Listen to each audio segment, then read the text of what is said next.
Hello, my name is Marcus. I'm the compiler of a collection of therapy quotes entitled 1001 Windmills of the Mind, a collection of advanced self-help quotes taken from what's often called the psychodynamic or the psychoanalytic perspective, which long ago, as I understand, is heard by some, or perhaps many, as philosophical medicine and narrative medicine. Once again, we want to narrativize something that's never been narrativized.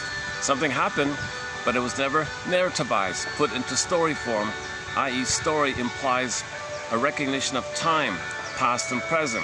Something happened in the past, and it's a story of events, and it's put in the context of time. So that means story facilitates the time factor, the time element. The time factor is neither, because when the trauma takes place in the baby, that part of the brain, the unconscious system, the survival brain, does not know time. And there's trauma there, and there's pain. The compulsion is to repeat to get a better outcome. Repeat the cry for love, but mother hurt you, but you don't remember she hurt you because there's no time to record, no story to record mother hurt you. You're in pain, reach your mother, no story. Well, pain, reach your mother. Common sense, baby's in pain, mother, where are you? Not remembering, because there's no story, no narrative, the mother hurt him. All he knows is the immediate pain, reach your mother, pain, reach your mother. Okay. Now, since there's no story, he has no memory. Story is needed for memory. He has no memory or story, the mother hurt him. All he knows is the now, pain, reach, not knowing mother hurt him. He's in effect a love fugitive from the love that he's seeking. He's a fugitive from the love that he's seeking. He's searching toward the one who hurt him. Not knowing mother hurt him, but he's searching to the one who hurt him, not knowing mother hurt him. He's searching to the mother who hurt him, not knowing this, never remembers, never learns. Kleglos, okay, Santiana, okay, a hamster wheel, mindless repetition. The system is in pain, and the drive is to reach your mother. But since there's no story, no hippocampus to kind of move things along kind of thing, you're in pain, reach. This is the idea of Sisyphus. Okay, hamster wheel, treadmill.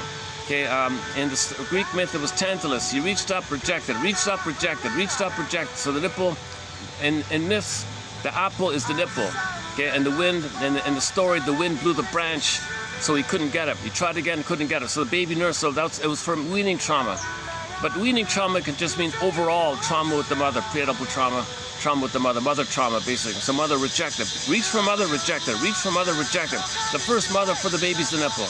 Once he gets, later on it's the breast, later on it's the full woman, kind of thing. But, so we're talking about something that just broadly stands in for the mother in the beginning, that's the nipple like that. So he needs the nipple, he needs the mother to latch on, to have a safe attachment, secure attachment, a relational attachment, called a secure attachment style. He needs this mother-infant dual unity. He needs this cocoon-like thing, this social interpersonal womb-like thing, the two is one, called unio mystica. It's a mystical experience, they say, a blissful oneness, a oneness of the two being one. So the mother's a self-object.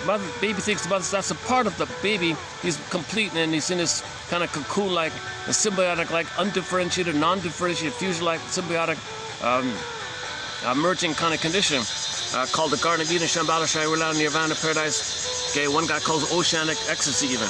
It's a blissful, no time. He thinks he's the universe. He owns everything. Needs automatically met unconditional hallucinatory omnipotence. He needs something, there it is. He created it himself. He doesn't understand something outside of him. He thinks he's the whole system. Babies are in a delirious delusion. The babies are in a delusional condition called omnipotence, infantile megalomania. They think they're gods and kings. They control everything. They are everything. They're onto themselves, autocratic like that. So babies are in a, so nothing, babies need that to continue. Babies need that phase of development called the Garden of Eden or whatever to continue for the first 4 to 5 months. So he comes out of the womb, assuming there's no birth trauma, usually there is, but let's say ideally there's no birth trauma which would break it, and mother couldn't reestablish it or fix it or correct. Mothers can correct it, they say, depending on the severity and other factors. But if the mother can, if there is no birth trauma or the mother's able to repair, heal the trauma, and the baby can reestablish the symbiosis, the merging, he can go through development. He feels safe in the cocoon, and he is able to have this feeling self, called the budding beauty, called the emerging self, the authentic emerging self, the true self, the real self, the core self, the beingness, the embodiment, the ensoulment, where you feel real alive, capacities of your I, your identity, your home within, your beingness, your ontological self. We live from here. The quality of your feelings, okay, is from here. The golden ball, that determines the quality of your life. We live to the extent that we feel in this area, called the golden ball, the blue jay. So joy runs the console. In the Disney film, joy runs the console. Sadness can run the console temporarily when there are losses. Natural state of affairs. To admit a loss, joy runs the console. Sadness runs the console, and joy comes back. Okay, I played the song by the singer Vonda Shepherd. All the joy for which you praise, 100 tears away. But I felt the sadness. It's got to be I there. There needs to be that I, that core I, in order to admit a loss. If you don't have that I, that's called you can't more losses, like you're losing yourself. You can't do it because diffusion. You can't admit a loss because the one is you lost yourself. So that's called melancholia, complicated grief, aggravated grief, the derailment of the grief process. A recent phrase was ambivalent loss, prolonged grief, pathological mourning. You can't grieve. And that's all the problem. That's all of the problems. And then you're not moving on with life. You never have an I. You needed an I to admit a loss. And if there is a loss, you need an I to admit the loss, but you have no I. So it's so complicated. Although if you can do the process of admitting the loss, you'll get your I. That's the rebirth motif, the virgin birth motif, the budding beauty blossoms again when you can admit a loss. And so grief is healed when it's witnessed by a caring other. You need the presence of a caring witness to feel safe enough to admit there was a loss, because you're kind of borrowing their ego, you're kind of borrowing their holding, you're borrowing their surrogate ego, their surrogate symbolic mothering presence, so you feel safe in somebody's presence who has an I. You kind of borrow their I, so to speak, or feel safe in the presence of their I, a level of safety where you can temporarily feel safe to admit a loss, and in the process where you admit a loss, there's the phoenix, the firebird, the abreaction, okay, the emotional knowing. Okay, that's the rebirth motif, the feelings. Now you feel alive again, and the embodiment, the animation of the embodiment, now you have a sense of self. You get your sense of, Robert Bly says, grief is the doorway to feeling and identity. Grief is the doorway to feeling and identity, says Robert Bly.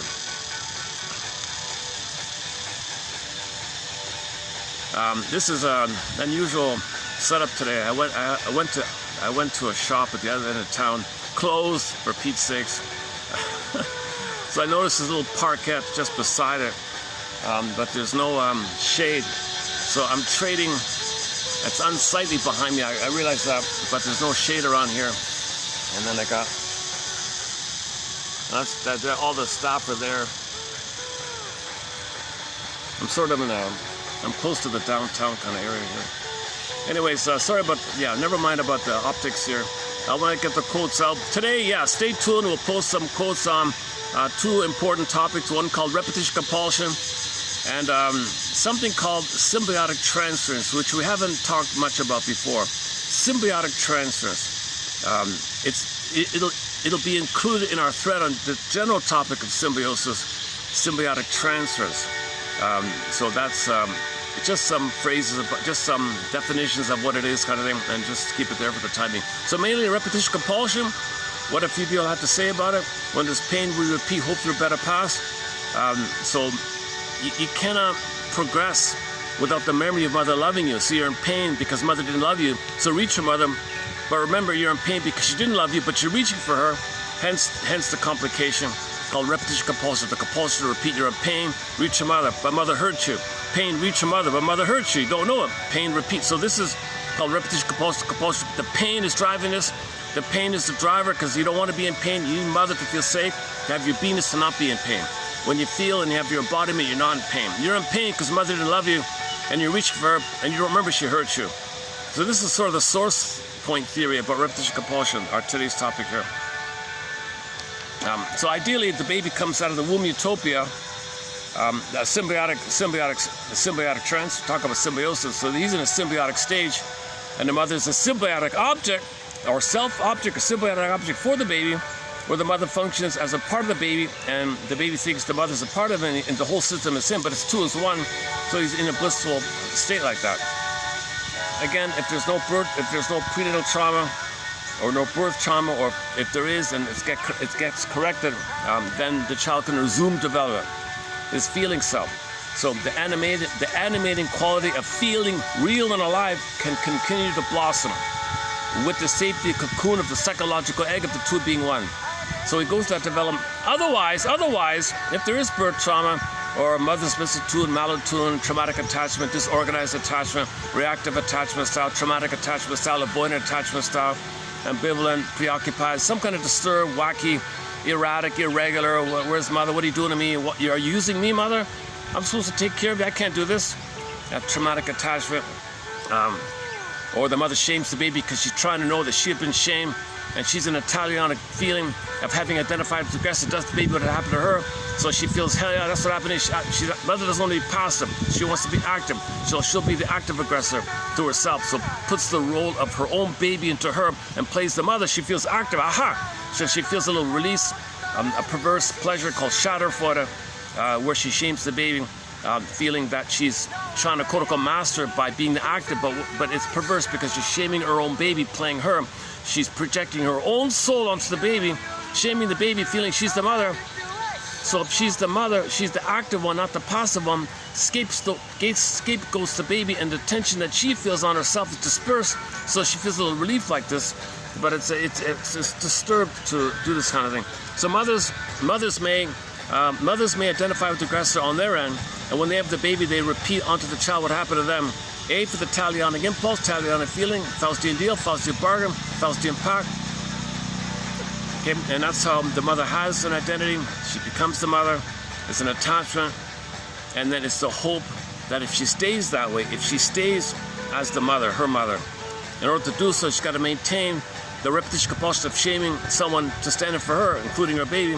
And that's her hope and the tie that one day her mother will be healed by this, and the mother will get love from her mother, and then she'll have been loved by her mother, and this mother in the middle will love the child. And the child, it's impossible. It's not going to happen for the mother, and the youngest is damaged by this.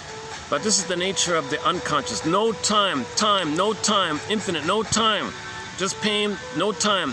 Pain, reach. There's no time in this. So that's why these things like Sisyphus go on, they go on forever. The gods and the myths, they say they live forever. These are symbolizations of the unconscious. Okay, personifications of qualities of the unconscious, personified, misfaired, they say they live forever. That reflects the timelessness of the unconscious, the timeless unconscious. So ideas or fantasies or immortality living forever, okay, that just reflects something going on in the trauma before the hippocampus comes online. Once again, the hippocampus is needed for a sense of time, but that comes on later on, around the age of 3, they say. But before that time, it's timeless.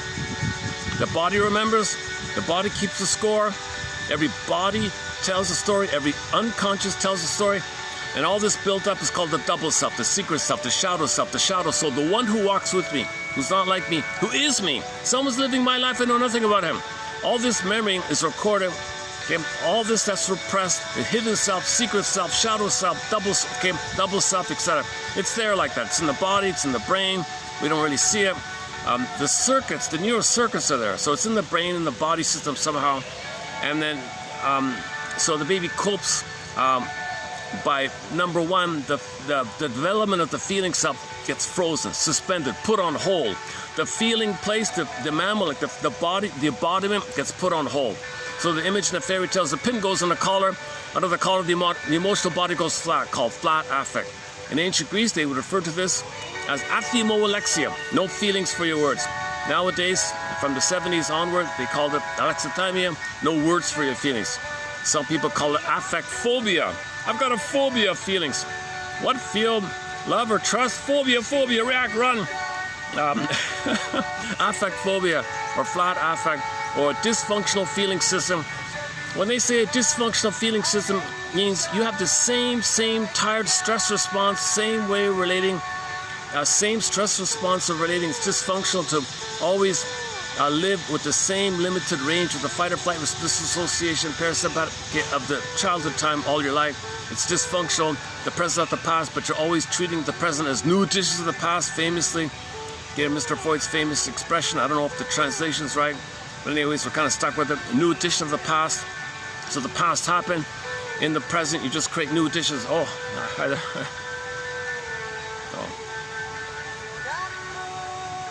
Oh, the guard's amused that I'm sitting over the security guard's a little amused that I'm kind of over here. He knows why I'm here. It's for the shade. I'm kind of like, I'm kind of like in between things here. The son of a gun, there's no other shade here. But it's not too bad. It might be there might be a few flies. Oh, there's some butterflies.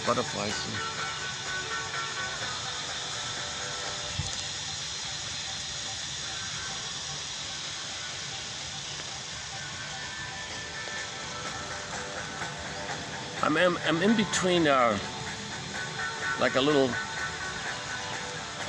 like two kind of waterway things. One is the bridge, and that's just like the canal or something. Oh, I see. No, this is part of, okay, this is just some kind of land portion over the pond or something. I'm not sure what this is. Anyways, no one's going to walk by here, I don't think. So, I stand corrected. No.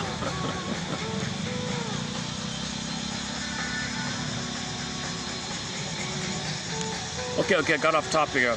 But I'm glad to get the guard's smile. I'll take that as a sign of okayness. He's not going to kick me out or something. Otherwise, I'd have to leave this park. There's literally no shade around here that I could use.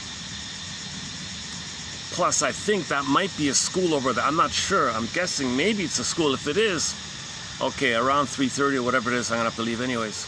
So let's see what time is it. How are we doing here? Can I check the time? 2:40, eh? Okay, let's see how it goes here. Okay, sorry for the sidebar. I wish I could trim these kind of things out. I keep all my bloopers. I keep all my mistakes in. I'm not a professional speaker. Disclaimer, I'm not a lawyer. Yesterday was a lawyer. I'm not a lawyer. I'm not a doctor. I'm not a shrink professor, doula, nutritionist, gynecologist, anthropologist. I'm none of these things. I only have a BA, keep that in mind. I'm the compiler of these quotes. So you'll find on average 10 quotes with the hope that one will be of interest to help you raise consciousness. Consciousness being the healing factor. Cooperative with nature, because when we're conscious, we have a sense of time when you're conscious. Conscious means now, conscious the past being the past, conscious the present being the present. These quotes help you to build a sense of time, the time factor, the time element. That's called narrativization, and narrativization is needed. Okay, narrative medicine, when you get the narrative medicine, okay, then there's a kind of quote-unquote memory reconsolidation. If things that click inside, you can update. You don't have to live in the past because you processed the past, you assimilated the past, you understood the past, you accepted the past, you go, oh, I get it now. Then you don't need to worry about this bittersweet, blind compulsion to repeat, hope for a better past, because you're in the present and you survived the past. They got to be aware of that kind of. So this whole topic of a time.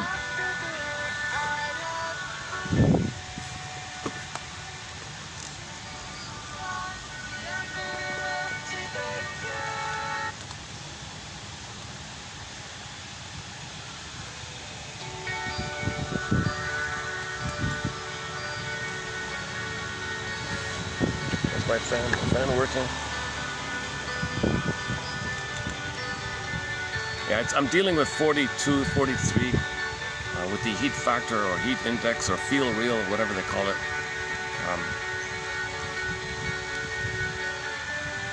Even the shop I went to was closed, maybe because it was so hot or something. Maybe that's why they were closed, huh? There's only one shop in town that sells a particular item that I look forward to. My one treat, my one kind of treat.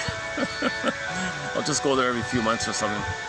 They don't do delivery, they don't do online ordering. You have to go there. It's one of these little home family kind of shops, very humble kind of shop, but they got a very good item there. If you can find them. You got to use transit. It's a family run kind of thing, but I don't know, they're a little dysfunctional. They're a dysfunctional family, I think. Friendly but dysfunctional. I think they do what they want. I don't know. They're their own boss. I'm not sure how it works. They have a farm.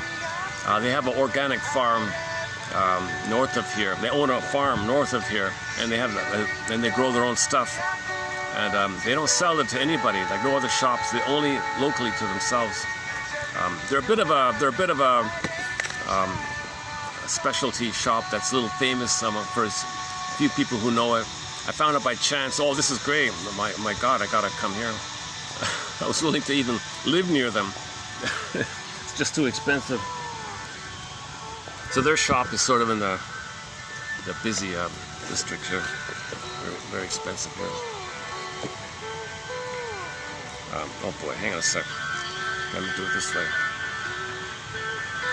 Okay, is that okay with the music? Can I do it like that? Is that gonna be okay?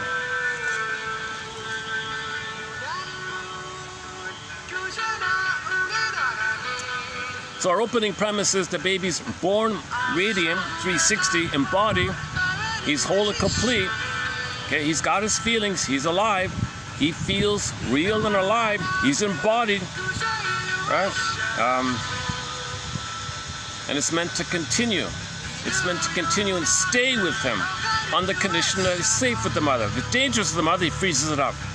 When he freezes it up, in Mystic Fairy Tales, they describe this as your embodiment, your ensoulment, okay? The feeling called the feminine, they would use the anima, the soul. So feeling, real life is also called the soul, they would say the feminine. The beingness, like the moon, the presence, the still, calm, powerful presence like the moon, they would say the feminine. So the feminine, they would just say princess. So in a fairy tale, they take a princess, okay, and what happens in trauma? The princess morphs into a swan and flies away. Morphs into a fox and runs away. Because in the primary mentation, it's a different mentation. It's magical, things can flip-flop and shape-shift and twist up and down. Okay, it's not a normal logic world. It's a magical Alice in Wonderland kind of world in there. So there's no like conscious logic like that. So this means that the baby's traumatized, his soul flew away. Go, I know not whither. Where's my soul? And this motif can take thousands, infinite ways. Okay, in the Greek myth, Miss Core, she's on the field. Okay, in trauma, you see the crack open up, she gets yanked down. Okay, repressed. What's the feeling? What's the backdrop? Underworld, shame, hell. Hell is a metaphor for the emotion of shame. So the baby feels shame. Okay, so he feels shame. So the fairy tale talks about the person being in hell. That just means the feeling of shame, the emotion of shame. It just means the emotion of shame. Okay, now what's the repetition compulsion? Look at the Tantalus guy. Reached up for the mother, nipple, rejected. Reached up, rejected. Fiery backdrop, shame. Feeling shame, tries again, rejected. Sisyphus, shame, pain. So that's the experience that's recorded. And the fairy tale, and the mythology's fairy tale reflects our inner life. It's the dream world in there. So how do we know this dream world? We create myths and fairy tales and religious stories even. Religious stories twist it for another. That's a separate topic, but the main four of the primary mentation are myths, fairy tales, religious stories, and the dreams you get when you wake up in the morning. Those four. But those four, it's all magical stuff, right? Okay, so baby's traumatized, wasn't able to go through developmental process from the feeling point of view, so his embodiment, his sense of self, frozen, stunned. Think of the frozen woolly mammoth with a block of ice. Or Snow White in a coma, sleeping in the box. Or Rapunzel locked in a tower. Okay? Or the morphing ones. Lost, frozen. Echo turns to a statue in the forest. Statue. You know, so it's not alive. Velveteen Rabbit story. Instead of a real rabbit, you got a stuffed rabbit. And in the story, the stuffed rabbit says to a real rabbit, "Hey, real rabbit, please tell me, talk to me, what's it like to feel real and alive? I want to feel real alive. Please tell me what it's like. I'm traumatized here. I feel like a stuffed rabbit. It looks like your mother nursed you and held you and didn't hurt you and all that. What's it like? Tell me about it a little bit. Give me some hope. Maybe I can heal and get it. Let me know what I'm missing. Help me to grieve and mourn what I'm missing. How I would have felt had it been loved. Well, how I'd be if mother didn't hurt me. Now, why did my mother hurt me? What the hell? What's going on with her? Well, she likewise.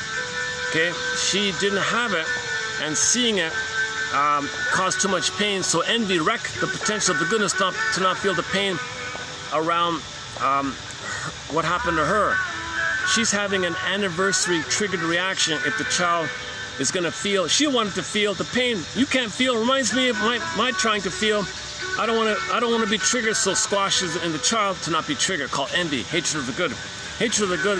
The mother might have envy the child's feelings like this. So there's a lot going on. There's a whole topic called the O Cunning Tales, based on Miss Dickens's poem. There's a pain so utter it swallows substance up that the person goes into a swoon.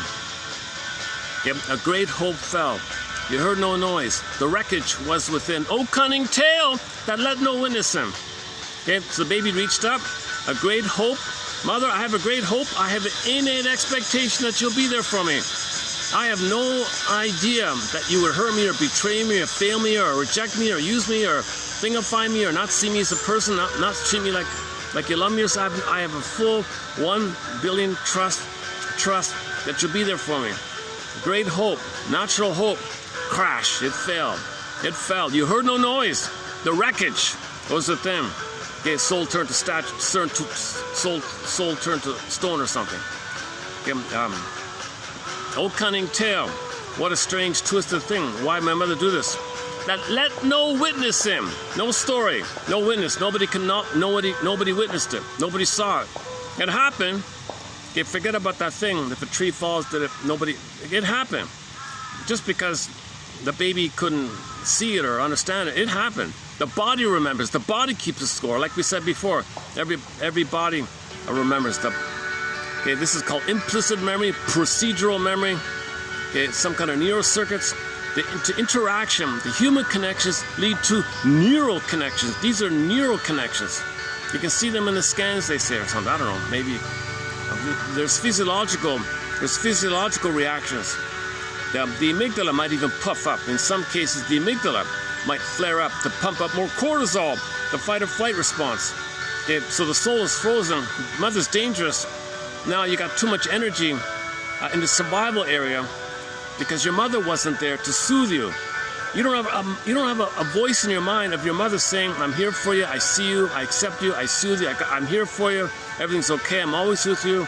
I'm present. I love you. I welcome you." There's no what they call a soothing interject.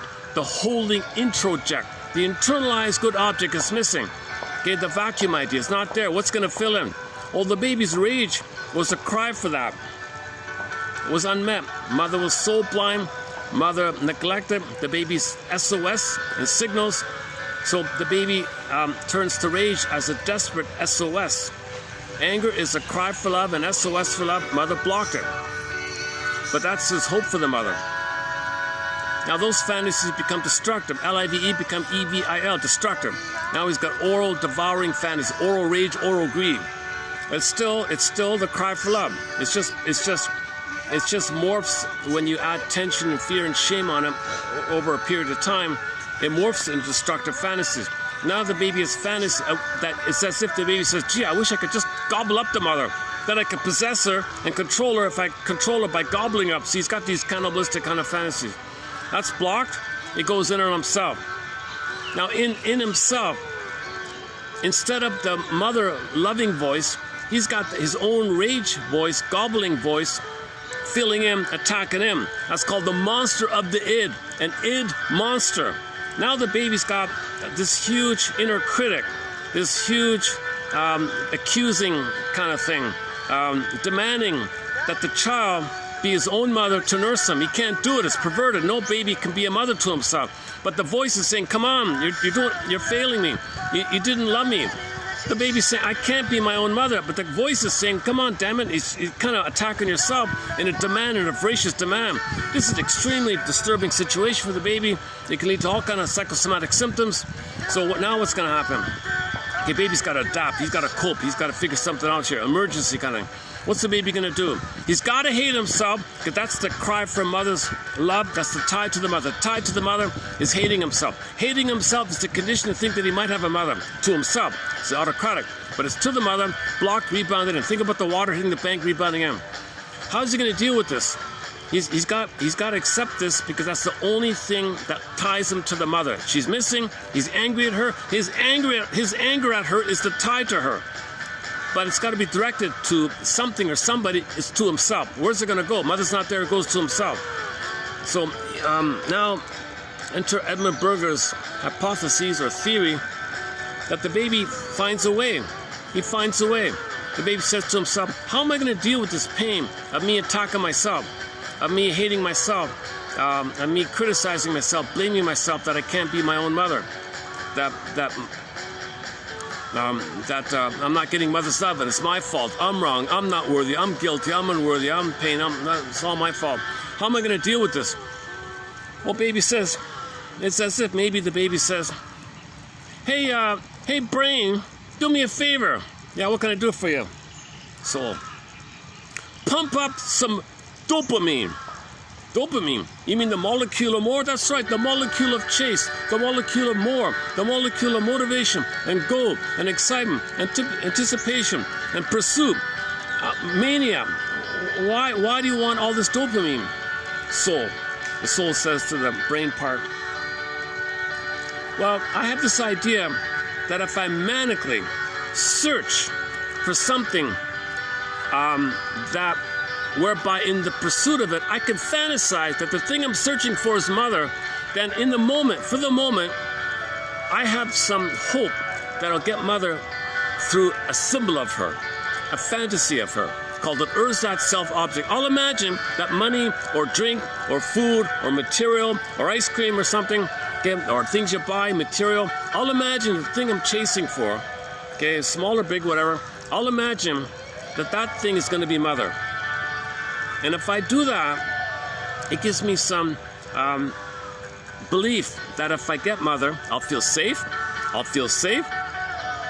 and I'll resume development. And I'll have a loving mother who loves me, and I'll resume development. So I need a lot of dopamine to look around, scan around, manically chase for things. I got to do it again and again and again because it never works. So keep up pumping, keep up cranking up dopamine in correspondence to the pain I'm feeling of the stress response and the fight or flight response. Give me some hope with the dopamine. And the brain says, I don't get it. Why would a cookie be mother's love in the past? Well, we're not going to let the person know that. We're going to fool him. We're going to make him oblivious. We're going to make him be willfully blind. We're going to make the person be like the ostrich and the head in the sand idea. We're going to give him some flim-flammery, some duplicity, some rhetoric, some red herring to believe, some philosophy to believe, some straw man, some red herring, some nonsense, some flim-flammery, some silly thing, some slogan, some cliche, whatever. We'll distract him thinking that what he's doing is honorable or something, reasonable. It's not reasonable, but we'll make him think that what he's doing is reasonable, but he won't know the true agenda. Need to know. He can't know. We're in too much pain. We're doing him a good. We can't let him know because he'll interrupt it. And we're in pain. We don't want to feel the pain. We can't let him feel the pain. So we got to kind of have a cloak, a camouflage, repression, numbing, okay, swoon and dope. We got to sponge it somehow. So brain, I'm going to say to the ego. So okay, sidebar here. The id says to the ego, come up with the belief to not let the person understand that the pain he's in is creating the belief, and the belief is created by the pain, and the belief is independent of the pain, and don't let him know the pain creates the belief. Just let him believe the thing. That'll maintain the hope that's going on underneath, and this hope is to chase to find mother. Back to the brain. Brain, so what's the big, bring me up to speed. What are you talking about here? That's right, brain.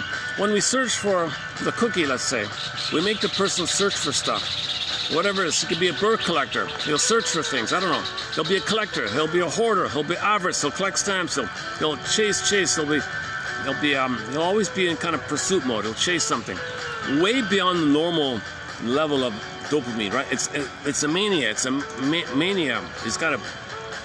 Because there's going to be a snowballing effect of the pain increase. Got to chase more, pain increase, chase more, kindling, snowballing, chase more. So come on, so crank up lots of dopamine. In fact, do me a favor, make the brain a dopaminergic brain, a dopaminergic mind. Okay, brain, read the book by Professor Previtt called The Dopaminergic Brain. Make our brain like that. Make it manic. Okay, watch the film. Watch the episode from The Twilight Zone. Of late, I think of Clifforville. He was a mania. He was a maniac. He kept chasing, never loved, never enjoyed, always chase. So any kind of chase kind of thing. Brain says, well, all right, if that's what you want. We have no choice. We got to adapt here. Mother failed us. She betrayed us. She hurt us. We cannot live without our mother. We'd perish without our mother. This is better than no mother. We die without our mother. We gotta do this twisted thing here. Brain says, all right, fine. Here we go. Crank. Dopamine. Good. Now the unconscious says, what can be mother? Mother's supposed to be soothing, sweet, comforting. Okay, comfort foods. Okay, sugars and things. Okay, muffins and things, biscottis and things, all these comfort foods. Sugar, salt, and fat.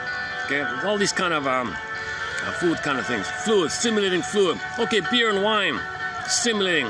Okay, drinks, any coffee's a big one. Coffee and teas, these are big ones, right? So the person consciously doesn't think that he's running after coffee or tea or something, thinking it's a stimulating fluid. He's just mainly feeling better, I guess. It makes there's nothing wrong with it. Everybody drinks tea. We've been drinking tea for 10,000 years or whatever. No big deal. So it'll just say something that sounds reasonable. So anyways, the person's going to search for a symbolism mother called that self-object. So A, it makes the person active, important, so he gets the excitement of the dopamine. Dopamine is an exciting chemistry because of the fantasy that when you get the thing, you'll feel safe. Now, when you feel safe, you get serotonin. The trick is, the thing you're chasing is only a dreamer mother. But Ullman and Paul explain, the dreamer mother has the ability to trigger when you did have oneness with the mother, even if it was just back in the uterus, called womb utopia. If you can trigger the good old days, you'll get the chemistry. The chemistry triggered by this, by the remembrance of mother, being one with the mother, by the remembrance. Okay, then you feel, oh, okay, whoa, I got some good chemistry feelings. So for a moment, you blip up, the brain blips up because of the fantasy, because of the memory, good old days of the utopia. You get some oxytocin and serotonin, the happy chemicals above the pain you're feeling. Of course, it's going to go down. That's why the brain has become dopaminergic. It's constantly cranking a dopamine. Go chase again. You chase again, trigger the past, blips up the happy chemicals. Happy chemicals go down. You feel the pain again. Dopamine says chase. Okay, so you chase for a symbol. The symbol is an ersatz self-object, which Ullman and Paul refer to as an ATM, an addictive trigger mechanism, in their excellent book called Narcissus in Wonderland. So they trigger themselves. It blips up the happy chemicals of the past. Those happy chemicals blip up over the pain. When it's just a blipping memory thing. So it goes down. The pain is still set. Remember, in trauma, the pain is too high. It's set. The love is too low. It's set. The pleasure, serotonin, safety, pleasure, love, trust, it's all too low. The pain stuff is too high. The good stuff's too. So you're always blipping up the past blissful womb utopia to get it up over the pain you're feeling. It goes down. Dopamine is there. Okay, good. No problem. Chase again. Chase again. Now it repeats itself. So now you're in this misery machine. Mark Twain calls it the misery machine. Edmund Berger, one of our mentors here, calls it the rigmarole. Now, since there's no time, Berger theorizes that the pain, compellingness, is going to be pleasurized by this. Because there's no time, in the survival brain, there's no time. Iguanas don't know time. So if he feels pain, and there's some pleasure at the same time, and there's no time, the pain, no time, pleasure, no time, they get fused in. This is called the pleasurization of the pain, the libidinalization of the pain, okay, the pleasure and displeasure phenomena, mechanism, dynamic, principle, whatever you want to call it. Okay, the jargon for this is, his jargon for this is psychic masochism. So we're all psychic masochists, he theorizes, to one degree or another. Nobody wants to believe this. Humanity's fourth narcissistic injury, some people say. This is quote-unquote major crime. Nobody wants to know this. Nobody wants to talk about this. Nobody wants to believe that the pain is going to that the baby's going to pleasurize the pain. That's how he dealt with the pain. He pleasurized it. He made the pain pleasurable by chasing for remembrances of the womb utopia, and because there's no time, they fuse up. Now, that's why the pursuit of the thing, that's why you need so much dopamine. so much need to pursue because you're addicted to the ATM. Okay, the ATM is the addictive trigger mechanism. In order to engage in the ATM, you need an ersatz self-object. Material, money, matter, money, material, goods, stuff. It makes you feel safe. Enter the advertising world. Buy this product, you'll feel safe. It knows you, it loves you. So you describe the mother, describe the breast, describe the placenta even. And then, oh, really, that's what you're looking for, right? So it'll trigger when you had it. You feel good for the minute. It goes down, chase again, and you got the misery machine. Now, the top layer of the cake is, that, as we said before, it's rationalization. The person says, oh, it's on sale, what's the big deal? I don't get it. So you make up some cute little handy excuse or something. It's a social thing, whatever. You know, you just have you just brush it off with rationalize, you explain away, rationalize away, no big deal. You're making a big thing out of nothing. You don't want to look at it. Okay, yesterday's topic was willful blindness. You're willfully blind to the truth. Called rationalization. Rationalization is you want to fool yourself that you're being reasonable or rational. You're not being rational, but you want to give the appearance to yourself and others go along collusion, but you're not. Your willful blindness. So that's the setup. Okay?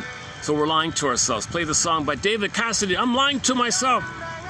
How are you being willfully blind to these things? So the example yesterday was the woman knew the husband was having an affair. She was 99.99% sure she's having an affair. No, she doesn't want to see the lipstick on the shirt. No, she doesn't want to smell the perfume. No, she doesn't want to see the hair. No, she doesn't want to smell the smells, you know. She just head in the sand, ostrich head in the sand, because she wants to keep the marriage. And there's a lot of examples of willful blindness. A new phrase just introduced in the last video. That's interesting. I talked about the last couple of videos were pretty good. It got a lot of views actually. No, not the last. Well, the shorts. Go to the shorts section. Some of the shorts got a lot of views actually. Although the overall watch time is still pretty low.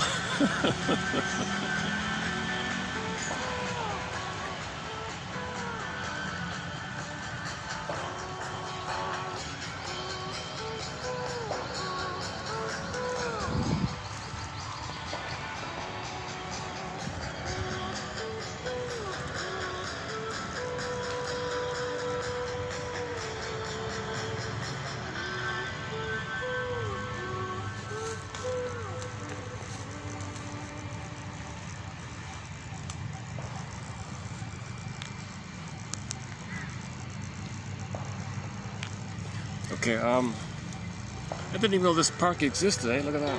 It's just a little parkette. It's just from right there to there. That's it. That's the road there, yeah. We'll see what happens at 3:30. I'm assuming that's the school. It looks like a...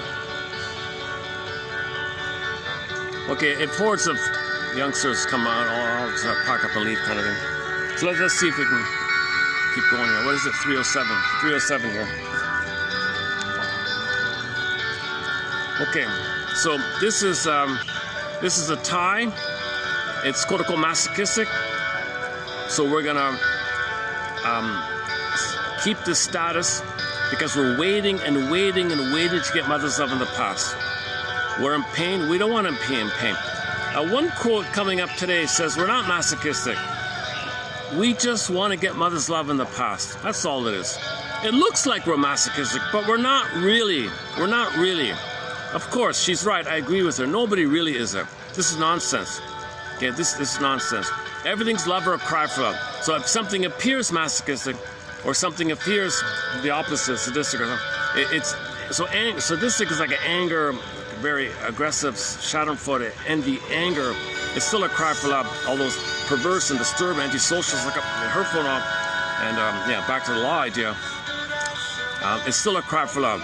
Now, law says, well, we gotta have order here, so we don't look at your unconscious motivation. I don't care if you did it for love. I don't care if your mother hurt you. If you did this harmful thing and you violated some law, we can't allow that. So her point was, the legal profession is like an ostrich with its head in the sand when it comes to unconscious motivation. So she was trying to help some poor lady who signed a prenuptial agreement she was naive and young. She married a wealthy guy or something, and she was gaga or whatever. And he tricked her like just before the wedding ceremony. Oh, by the way, before we get married, please sign this form. It's nothing. Don't worry about it. Oh, okay. She signed the thing, and it said you get nothing if we break up or something or whatever. And then, so sure enough, he got tired of her and dumped her or whatever. And she took it to the lawyer. What do we do in this case? The contract, because we got to honor the contract. What about the unconscious? You're taking advantage of. So the lawyer, well, no, it's a contract. Huh? But see, it's a kind of gray area, right? So how do we learn more about ourselves? Okay, so anyways, she was trying to address this issue that we do things that are not rational, not reasonable, like that. So, and the other one was, what was the other one? Okay, I don't want to redo it here. I'm not really a fan. To tell you the truth, I'm not really a fan of. I'm not really a fan of most of her speculations and rationalizations. It's a little out of my zone, like that. She's using psychoanalysis to sell something that I think causes more harm than good. Now, she's not a doctor, so she doesn't follow the do no harm thing. Lawyers do, they protect the harm, right? They want to do harm, but protect it. So she was co-opting psychoanalysis to sell something that's harmful. So she's part of the plunder system, it seems, I guess, I'm assuming. So I don't want to redo that. I'm still triggered by the idea, actually. Well, we have one quote coming up on Trigger. Yeah, stay tuned. So I posted 4 quotes recently from a book I have mixed feelings about. Parts of it are excellent. They're clear. It's stimulating in your thinking because she blends the two. She blends psychoanalysis and the whole legal world. Like they're kind of like, I talk about opposites, right? Hyper-rational, free will, rational, but reality, people don't have free will. They're not rational. We're not really that rational. Most of what we do is irrational, but don't look at it. Psychoanalysis, we're irrational. Law says, no, you're rational. Psychoanalysis, no, you're not rational. You're rational. So this whole, it's an interesting thing that she's doing. Look, long way to go. Hopefully it can be updated. Hope maybe others can update this kind of thing. But the overarching drive, beyond her personal issue, whatever agenda is that if we know ourselves more, there'll be less of a need for crime and laws and lawyers and all that. But like the crime out there is not rational because you might be looking for mother's love. Oh yeah, the lady was rich, but her mother never touched her, caressed her, never combed her hair. Goes to the store and steals cosmetics and combs and lipsticks and creams, thinking symbolically she still wants mother's caress and touch and a little touching with the hair combing, things like grooming and all that. She could buy the store. It wasn't about that. Babies are entitled to receive it freely. Unconditional reception of mother's love. She never got it. So she applied her unconscious drive, still wants mother's affection, goes to the store in a kind of an entitled sense. The mother owes me. She unreasonably transfers the breast mother onto the store, says the store owes me. Doesn't think rationally. She's not thinking rationally. Okay? The irrational unconscious is the puppet master. Come on, mother, give me your love. So she would, just like a puppet master, the puppet master will pull her to grab the things. So she'll steal these things. She's a theft. She's a thief and all that, right? So in the lawyer thing, no, you're rational. You have free will. You broke the law and you're punished, whatever, like that. And the shrink would say, well, yes, we agree. We got to have order and all that, and we can't allow that. But can you please understand that she had an willful. Where's the ostrich? Where's the ostrich hole? They want to put their head in the ostrich hole. Okay, they don't want to know. Willful blindness. Don't tell me about the unconscious. It's too inconvenient. It's too cumbersome. It's too much of a mess. Where's the ostrich hole? Where's the ostrich? Somebody save the ostrich. Somebody bring an ostrich. Tell them to bring a hole. I want to. I don't want to know. I don't want to see. Don't, shrinker man, be quiet. I don't want to hear about this kind of thing. It's too complicated. So because the legal thing says, no, kaplunk. Everybody has free will, they're rational, that's it. And shrinks say, no, people, it's theoretically, like to the extreme, people have very little free will. Mostly what they do is irrational, coded, oblique, hidden, unknown to them. They're repeating it, symbolic pursuit from mother to the past, telling the world what their mother did to them because that's what happened to them, and they want to show up their mother in anger and retaliate on their feeling. Not reasonable to do this in the present, not in the past.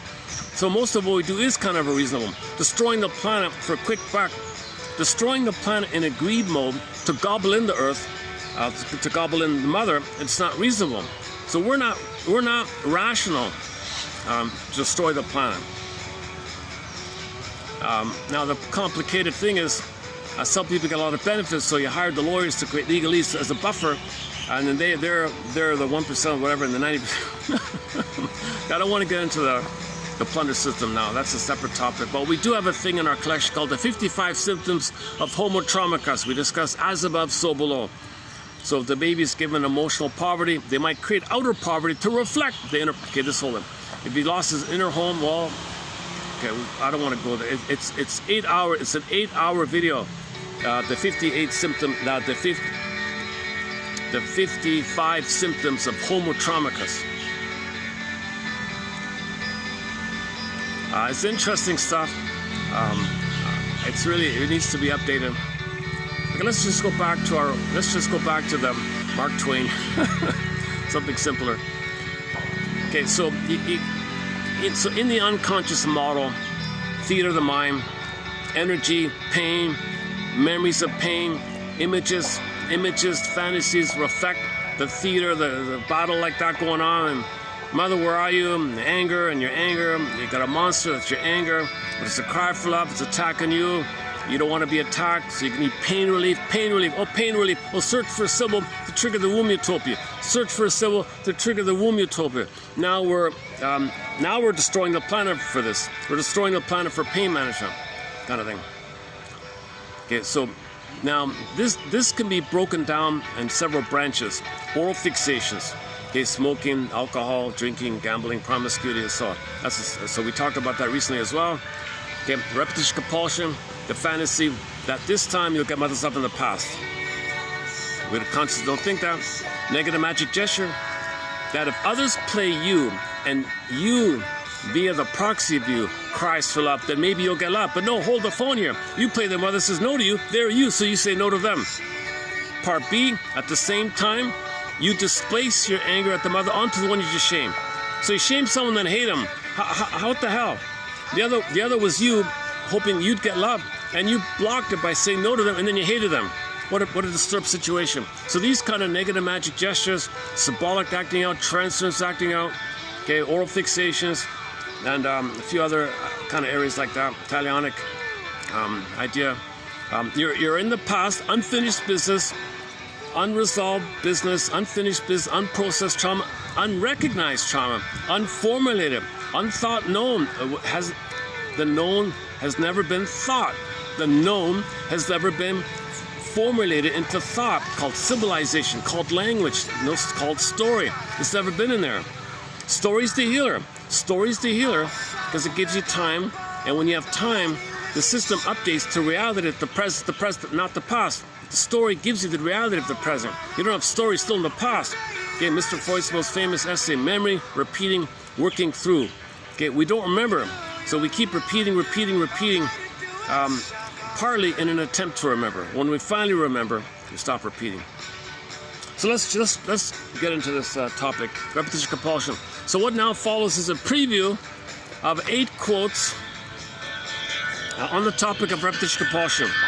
A major repetition compulsion. Okay, so okay, let's just what's the number here? Hang on. So I'm doing a preview of 3273. 3273. Okay, let's begin. 3273. Repetition compulsion refers to the tendency to repeat compulsively ways of thinking, feeling, and behaving that were experienced earlier in life Okay, in the beginning of life, the formative years, the wiring down years, the imprint years, the imprinting years. These compulsions are driven by our unconscious needs. Unmet need, the need, okay, wasn't met. When real needs are not met, you have the unconscious drive or hope to get those needs met. You're still trying to get them, because then you're not in pain. You're in pain because your need was not met. So the need and the pain is driving this stuff. These compulsions are driven by our unconscious needs and exert a great effort, not only on, okay, for example, mate selection. Okay, so your need for a loving mother wasn't met. Okay, this pain and that need is going to determine and affect your mate selection and how you relate to them. Not only on the initial mate selection of a mate, but on the way we interact with them as well. To a greater or lesser extent, it is probably true that most of us have a compelling and mostly unconscious desire to seek out a partner with whom we can replay parts of our childhood emotional drama. We seem to be particularly attached to those dramas that were injurious, were not fully worked through, and for better or worse, those that are simply most familiar to us. Okay, familiar. Okay, first part family, familial, family. Second part liar, lie, dysfunctional pain, but familiar. Put it together, family, liar, familiar. We are not usually drawn into such familiar dramas because we have some peculiar masochistic need to re-injure ourselves. It seems like it, right? Like people think, why are you doing this? You're sick or something? You enjoy this pain? No, you know, it's not, nothing is natural like that. We are driven to repeat such self-defeating patterns by an unconscious desire to bring the drama to a different, more rewarding conclusion. We're looking for a better outcome for the past, right? For we are always seeking a way to heal our wounds. The positive intention of trying to heal our wounds. For we are always seeking a way to heal our wounds and come to wholeness, healing and wholeness. To rework our life's experience and arrive at a greater equilibrium and harmony. We seek to complete what is incomplete. And our hope is that the next time around, we can give our drama a happier ending and fulfill that which was unfulfilled. Yeah, okay, now that's a good one, yeah, okay. So this first one's good, yeah, okay. That's a pretty good one, I think, this one here. Repetition compulsion. Paul B. Russell is our main author on the topic. We've got 5 pages of quotes from Paul B. Russell. Check it out in our collection here. So this one here by these two are good, is good as well.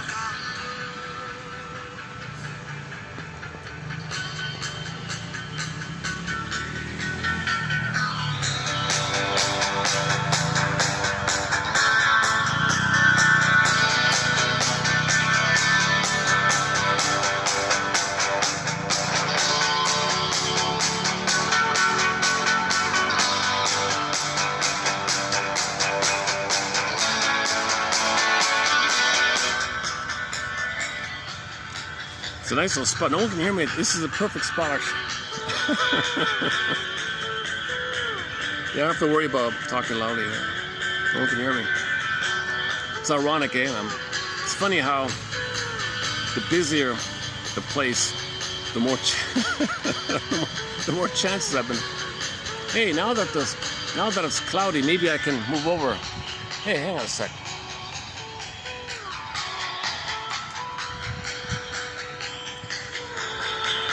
Maybe I'll move over. Let's see.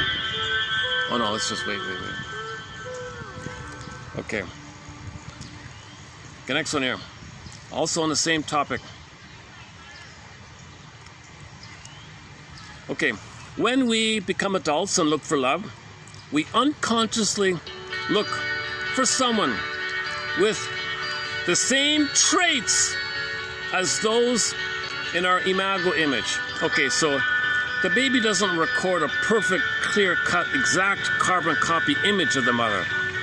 The image he creates of the mother who hurt him or the father, you got two in there, mother and father, they're kind of exaggerated based on the baby's feelings, his projections. So it's called an imago to reflect the distortion, the baby's distortion. So that's why somebody falls in love with someone. They might not, at first sight, look like the parent, but they may, when you look a little closer, they are a lot like them. You just didn't realize it at first. So there's this confusion. It's called the imago idea. Okay, so the baby wires in the relationship with the mother, all unconscious, frozen, waiting, suspended, waiting and wait, no time, waiting and waiting. Somebody in the present who is an emotional reincarnation of your mother, or somebody who's the same psychology like your mother, your unconscious recognizes it, and bing, bing, bing, bing, bing, bing, bing, bing. Okay, sorry. I'm being silly. That's the opening sound to the song Ooh What a Night by the classic rock band April Wine. They're on tour as we speak. Not the real band, some pitiful, intolerable, I can't listen to it, cover band. They go by the name because one of the original members is still there. But it's not it. It's a pitiful, intolerable, unlistenable cover band. But anyways, for some reason they're opening up for a well-known band, to my surprise. So they open up their concerts with the bell, Ooh What a Night, a popular song. Bing, bing. So if somebody in the present, okay, I'm referring to Pavlovian stock, right? Bing, bing, Pavlovian stock. Right? So if somebody in the present has a similar wiring, like one of your parents, it depends on which one you've identified with. So if you've identified yourself with one of the parents, you're going to be attracted to somebody with the wiring of the other parent. Okay, so that's sort of a branch topic there about this. But just to keep it in general terms, one version is you just look directly for the mother, let's say, okay? So if somebody reminds you of the mother, no, okay. Yeah. Okay, let's do it this way. So it's going to be one or the other, and the reason why it's one or the other is explained by Miss Ann Teachworth in her excellent book called Why We Pick the Mates We Do. But that's a branch door to go down. So anyways, you have unfinished issue with the mother. If somebody in the present has the same kind of psychology like your mother, it's got to be similar, very similar. Okay. The excitement, Cupid's arrow, woo, right? Just the quick, the Cupid's arrow is like a sudden thing, so it just means you're triggered out. So it's a sudden, just one look, love at first sight, spellbound, limerence, infatuation, puppy love, just one look. The night I saw you, that moment I saw you, I knew you're the one. Okay, from the old brain's point of view, from the wiring point of view, from the traumatic wiring script point of view, that's the one, right? That's the one who has a similar setup like your mother. And you'll only be attracted to somebody who's going to hurt you like your mother did. And you'll fall madly in love because you think they're there. The mother's there again. So it's alive now. The blissful feeling that was frozen, it's alive now. So you're feeling alive. Like she says here, the greenery is greener, the sky is bluer, things like that. You're more alive, you're floating and all that stuff. So bing binging back to Pavlovian stuff. So if somebody reminds you of the mother, let's just say, your wiring is flared up because you believe, your old brain believes no time. Your old brain, oh, there's mother. I'm happy. I'm one with the mother. I'm in the blissful phase here, honeymoon phase. So for a while you feel that, right? And you're hoping for the completion of it. You're hoping that mother will fulfill her duty to be a loving mother. That's what the old brain thinks. The reality is this person in the present is not your mother in the past. So it's of course going to fail. Chaos, problem, love sickness, love madness. And since it's symbiotic, when that person does break up, you feel like you're losing yourself. So a lot of people accept the pain because they feel like they lose themselves. They can't admit the loss. That's called a symbiotic or psychotic transfers almost. I'll just stick with symbiotic here. When we When we become adults and look for love, we unconsciously look for someone with the same traits as those in our imago image. When we find a potential romantic partner who's a pretty good match for some of the important traits. See, for some of the important traits. Okay? So maybe sometimes they kind of look like the parent. Maybe sometimes same personality like the parent. Or same interests. Or same background. Or there's some important things. It can be enough. It doesn't have to be a perfect fit, right? Just enough, right? To trigger, do the triggering. Now, the more pain, the more you'll accept the bing bing, right? Some people say almost every girl makes them feel like that, right? Yeah, because they never got mother's love at all, right?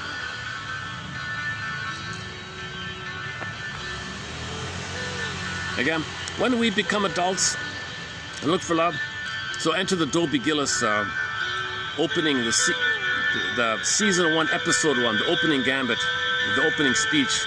So Dobie Gillis says he's obsessed with girls. He's crazy about them. He goes on and on about how he dreams about girls. But he says, please don't misunderstand me.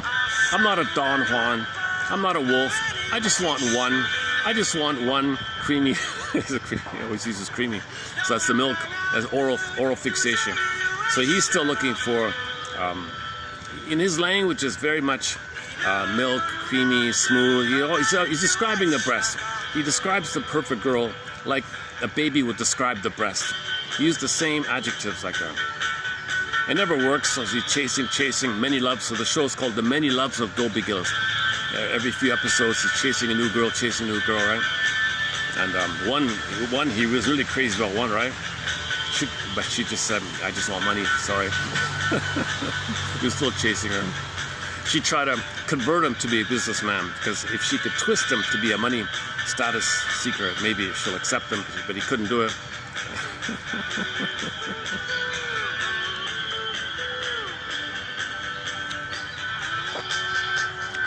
I'm watching clips.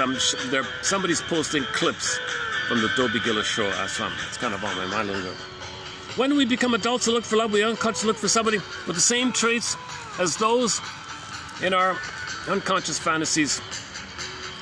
When we find a potential romantic partner who's a pretty good match for some of the important traits, we feel that we've fallen in love. Just one look. Okay, play the song. Play Sissy Houston's cover of Be My Baby. Just one look. Oh, Linda Ronstadt. Just one look. That's all it took. Oh, Be My Baby. The night we met, I knew it right there. That first moment we met, I knew it. Fell in love, right? So that's the bing, bing, bing, bing, Pavlovian dog, right? You're conditioned, you're hypnotized, bing, bing, bing. And to the extent that we match, and to the extent that we match the other person's imago, they also feel the same way. So there's a real, okay, play the music video, Love How You Love Me, by the singer Melanie Thornton. I'm referring to the music video.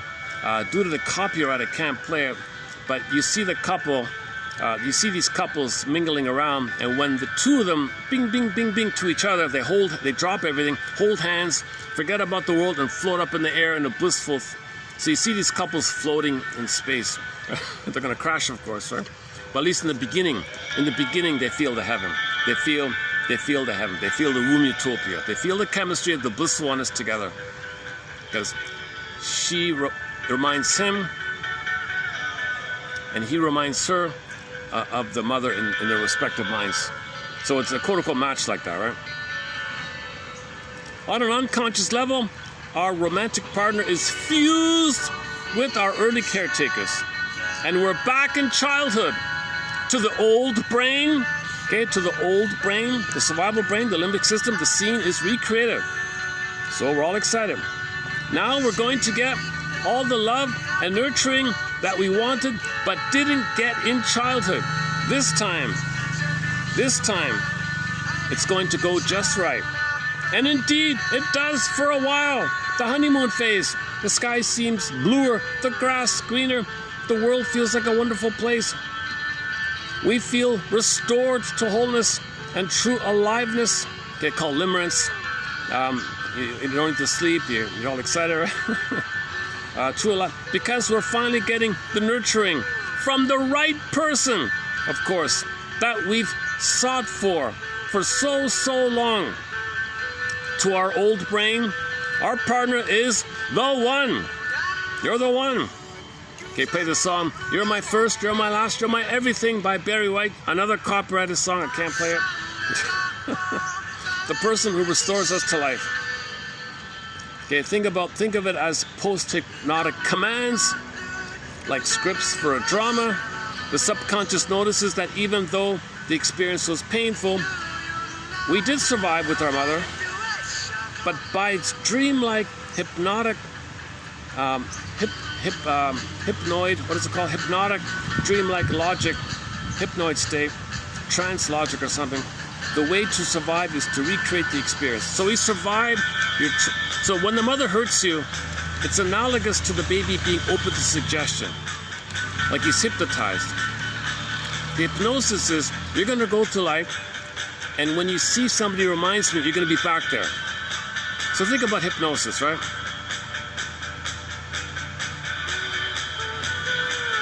So when you wake up and you hear a key word, you'll do this thing. Okay, so the mother says, when you get older and somebody reminds you of me, you'll be back there and be in the blissful place. Something like that. Post-hypnotic suggestion. Some people say we are in a trance, like we live in a disassociative kind of trance. Okay, play this. Check out the book, The Dark Side of the Inner Child, which is a very good sequel to what's it called again? The Trances People Live book.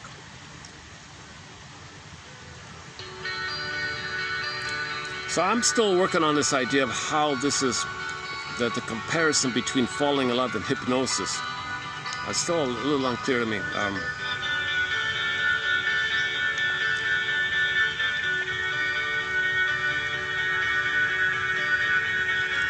So when you're under hypnosis, right? The hypnotizer is like the parent, all right? And you want to please the hypnotizer like the baby wants to please the parent. For the connection, you want to please the parent. So when the parent says, I want this, I need this, I want you to, I'll play the song, I want you to want me. That's an interesting lyric by that band, right? I want you to want me. Interesting lyric. So the mother says, I want you to want me. So when you wake up, when you get older and you're more awake or something, I want you to want someone just like me. Yes, mommy. Click in the future. Bing, bing, bing, bing, bing. Yes, fall in love. Something like that. Or is that I need you to, the same thing, I need you to need me, or I want you to want me, similar. And then he thinks it's his choice.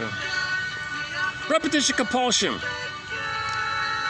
You may feel a need to change those early relationships to make them go right this time around. She calls them early attraction scripts. Miss Teachworth calls it couple imprint. So in the couple imprint, when the baby watches his parents interact,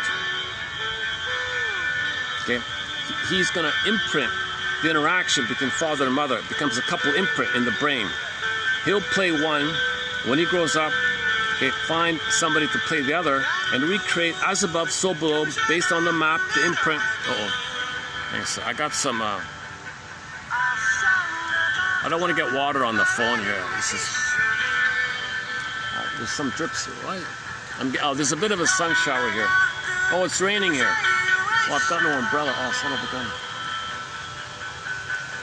Is there some there's a shelter over there. Oh, son of a, okay, I'm going to have to, I have no umbrella. I'm going to have to hit that pause button so I can protect the phone. Let me find some shelter. Let me go over there. And we'll continue in a few minutes. I don't want to wreck my phone here. It's already kind of...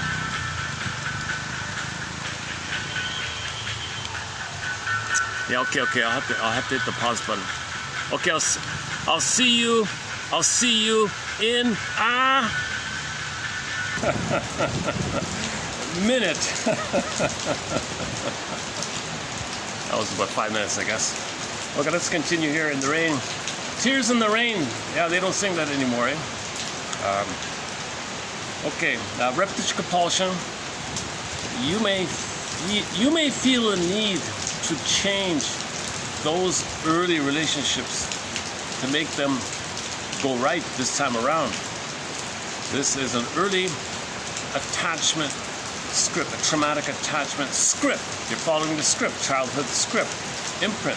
Imprints lead to blueprints and scripts. You follow the scripts. Your energy's in there. Your learning is in there. Your tie is there. You can't develop with that painful script. You want to follow it, hoping that magically you'll get what you should have received so that the script can be changed. You want to update its script. You want a script that says, I'm okay, you're okay. You want a script out of the symbiosis. You want a script called differentiation, a person to person, mutuality, people to people, thou to thou. We're like producers and directors scanning the population for the right cast. Okay, also known as transference, i.e. a new edition of an old problem. A repetition compulsion in which the person projects issues from his early childhood onto the therapist, usually involving parents or other immediate caregivers. People forget about the sibling. Sometimes the older sibling stands in for the parent, right? The goal of therapy is to work with the client's transference in a way that will finally resolve the issue that underlies the transference, thereby eliminating the need for adult repetition of the original problem. So you want to work it through, famously known as working it through, mourning, grieving, processing, admitting, getting story, grieving, admitting that it happened. Oh my God, did it happen? Greatest hurt of all, mother failed me, really? Seriously? Called working it through. Understand she didn't mean to do it.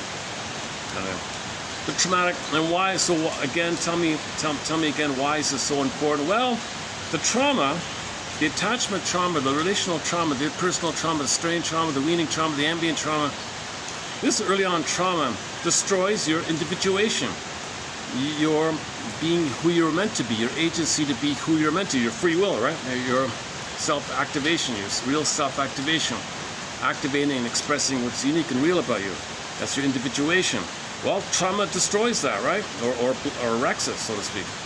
It wrecks your choices in life, your chances and choices in life. And it makes the person the helpless victim of a repetition compulsion. So that's why. See, okay, all right. Just me and the gardener there again. And not a bad little spot here. Eh? Oh, there's the nice red leaves there. Yeah, I love the red leaves there. That's something I really regret missing. All those their maple leaves, northern, like Vermont and that kind of area. Oh my God, yeah, I mentioned that because WRIR, they're from Vermont. I made a mistake. So correction, I said North Carolina last time. The radio, the volunteer radio show entitled WRIR 97.3, it's from Virginia. I made a mistake. So I imagine they have a lot of nice leaves there, right? That whole area. Northern New York, parts of Ontario. Okay, repetition compulsion, yeah. The trauma, okay, next one.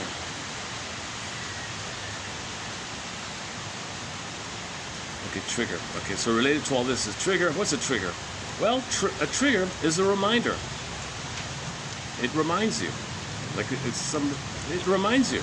Bing, bing, bing. It reminds you. A trigger is a reminder of a past trauma that causes the fight or flight response. So when you're triggered, the amygdala pumping out cortisol, alert, alert, bing, bing, alert. Oh, and the bing, bing. Oh my God, yeah, the bing, bing, the Pavlovian bell, and the bing, bing of the fire alarm, bing, you know, all. Triggers occur as the result of deep, unresolved wounds. So if you're a trigger, you got to say to yourself, oh my God, the antecedent for all this, the antecedent for this triggering is some deep, unresolved wound, right? So in the case of the symbiotic transfers, if somebody expected a oneness, a fusion, and they separated, and you're triggered, and that happens often or something, that's a deep, unresolved wound. Mother wasn't there. So that the journey is, what the hell? I express some anger. That's part of the grief process. You don't have to act it out. It's not aggression, but you got to voice and feel and admit it. It's healthy anger, healthy assertion, clean anger. I felt this, I needed this, and then you cry. The anger leads to the tears. You want to get to the weeping, the tears, the deep release. The deep release is the aliveness within. All right. The transference. Oh, sorry. A trigger is a reminder of a past trauma that causes a fight or flight response. Okay, the amygdala. Triggers occur as the result of deep, unresolved wounds that manifest through emotions like the fear and anger, of course. Anxiety is what you're feeling now by the old fear coming to you through the body. So most anxiety is your past fear, which you're experiencing viscerally through the body and the anxious symptoms in the body. It's the old fear. So it's really fear that you're feeling now called anxiety. Or, likewise, the inability to express emotions. Alexithymia, no words for my feelings. You're afraid, affect phobia, same thing. Think of these as messengers. So when you're triggered, something triggers you, think of these as messengers that allow us to be conscious and aware of what needs to be addressed within us. Oh, I don't know if you'll see him. I don't know if you can see him, but there's a little monitor lizard. I'm feeling a little lazy. You probably can't see him. In the water in front of me, there's a. Let's see if we can get him in. You probably can't see him. Maybe if I get there, he'll make an appearance. You probably can't see him, but in the water. Are there any others? Not just that one, yeah.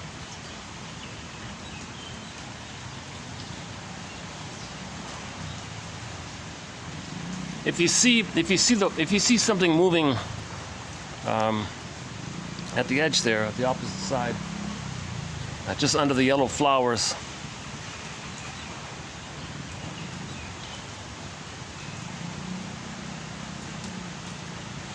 If you see a white bag on the opposite side, I probably can't see it. I can't even see it. Where is it? Here. Oh, it's just so. There's a baby monitor lizard. Just sort of a. Now he's still, just sitting still.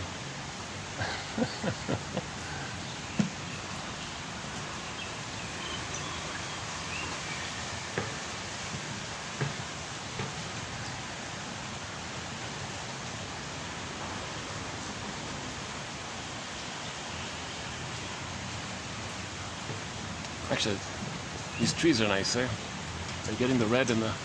Are we getting the red in the? Oh, there it is. At the center of the screen, the red leaves. There's orange over there.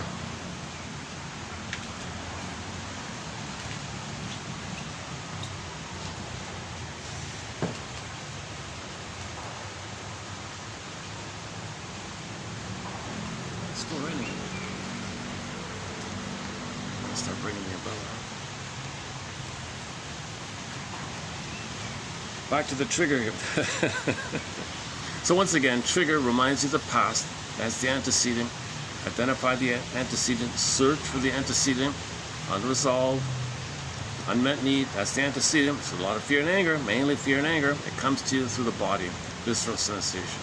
So when you're triggered and you feel all that in your body, well, that's the old fear that you're not going to make it. The baby was in anger mode and fear mode, so in the Disney film, fear and anger are kind of paired up all the time, right? And shame's going to be there, and ennui, and bitterness, and schadenfreude, and sarcasm. Those are different forms of the anger, like that. That's coming to you through the body. So if you're feeling in the body all this stuff, anxiety in the body, well, identify the trigger. Okay. And she says here, think of it as a messenger that allows you to be conscious and aware of what needs to be addressed. The next part here. Okay, projection. You create projections when you do projection. Look at this. Okay, let's forget about projection here. Ever notice that you're doing the same thing every day? That different relationships kind of end the same way, like your relationships have the same kind of outcome. Do you ever notice this? Well, we tend to create the same undesirable scenario repeatedly in our lives when we have not healed the pain behind it, or when we have not looked closely enough to learn the lesson present in that scenario. Essentially, we begin running on autopilot when we allow our shadow selves. Okay, so if you want to conceptualize who's doing this, it's your shadow self, your secret self, your double self, your hidden self, the one who walks with me, who's not like me, who is me. Someone's living my all this inner child life, the circuits, all this is there, called your double self, your shadow self. And that's pulling the string. Your shadow self is your puppet master. So in the song, I did it for love. Judge, go easy on me. I didn't do it. The puppet master made me do it. No, I don't care about that. Head in the sand. I don't listen to that. We go by the premise. You chose it. You're logical. It was your free will. So there you go. But Judge, it wasn't really. Don't tell me about that. So we have a real battle between law and the unconscious, right? So her book was a little bit in that kind. Was in that area. That's what the book is called, The Law and the Unconscious by Miss Daly.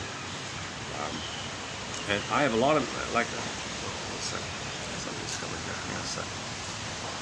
Here it is. Get here.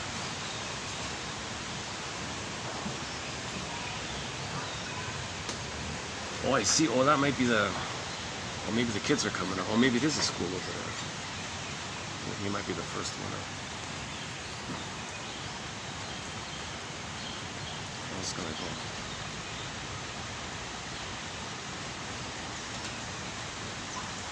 Oh, he looked a little sad. Maybe he got booted out of class or something. There's a teenager to my side sitting beside the gardener. Maybe he's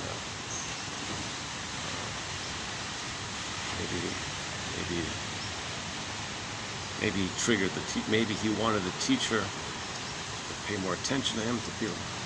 Teacher said, I'm overwhelmed, you're triggered, I'm being triggered here. So the way the teacher dealt with all the pain being triggered to them, I have no idea.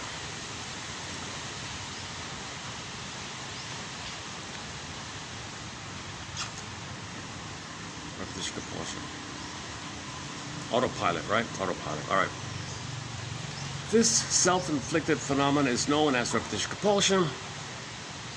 We can't be the light if we're holding aspects of ourselves in the darkness. Yeah, you're not really going to be inspiration to others if you're unaware of how your own puppet master is controlling you. If you're not aware of your unknown, repressed shadow, quote unquote dark, how are you a light to others? Right? When light meets consciousness. Okay, when you are living in the self-created limits, maybe ironically, he might pick up some of this discussion. And when he gets older, what was that about the shadow self, the secret self, the double self? What's with this unconscious? What's the unconscious? Maybe he looks up the unconscious. Maybe we have the next great shrink there. And 50 years, why'd you become a shrink? I heard some guy in the park talk about the unconscious. I looked it up, and maybe he'll come up with some new insights there.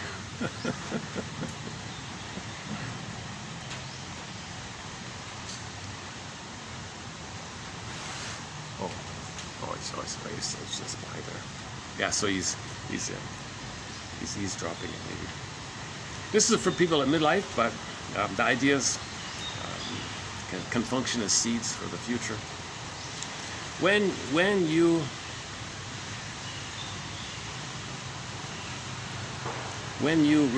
you are repeatedly getting triggered, you're obviously living a limited life. It can be exhausting, and it can lead to burnout. When we bring our shadow into the light and accept it for who it is or what it is and how it contributes to our reality, our lives can change for the better. This is called integration. Psychological integration, psychosynthesis. You want to synthesize, get back to yourself, reclaim, digest back to yourself, accept into yourself, feel back into yourself. Oh, feel the feeling again. There's a song, I just saw the song, Feel the Feeling Again. Feel the feeling. So you have a feeling, but can you feel the feeling? By a classic rock band, Coney Hatch, they have a song called Feel the Feeling. This is called integration, and it happens when we truly accept and embrace all those parts of ourselves. Okay, somebody gave an example of a child. They gave some kids some kind of projection test, like those ink blot tests kind of. The child. So the child was deprived by his mother. Okay, so he's gonna look for nourishment, right? He's gonna search for love. He's desperate for it. He's craving for attachment, love starvation, love hunger. So the counselor showed the child a blank card. What do you see on this blank card? Oh, a desert, all desert. Okay, go on. Yeah, and on the desert, what else do you see on the desert? In the desert, I see all these gold mines. Yeah, we're gonna find lots of gold in there, lots of riches and treasures. Okay, and they're gonna get it. Okay, that's number one. Number two,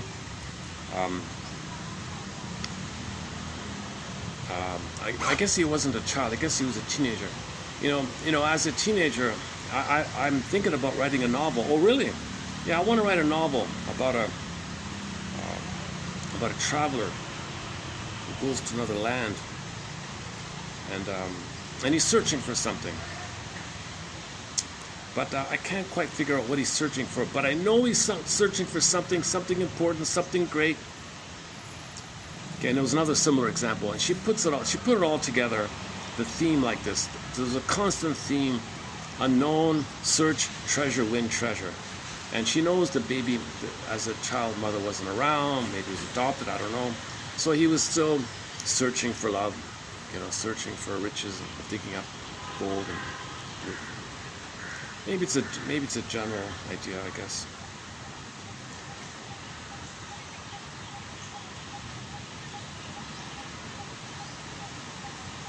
So look at your theme. Look at the theme.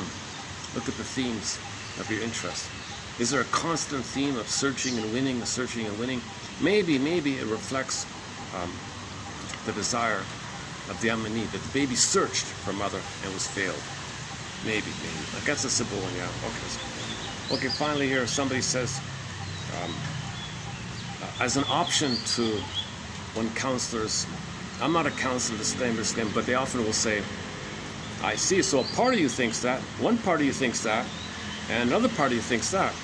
Yeah, that's true. So a variation is, well, on the one hand, you feel this, but on the other hand, you feel that. Okay, and she uses but here, right?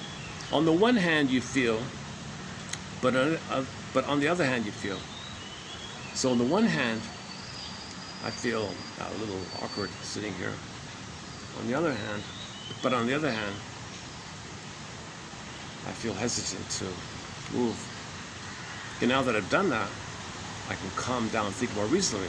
I prefer to move, despite the inconvenience, because now it's stopped raining, and I don't want to deal with this feeling that somebody's listening all the time. So let's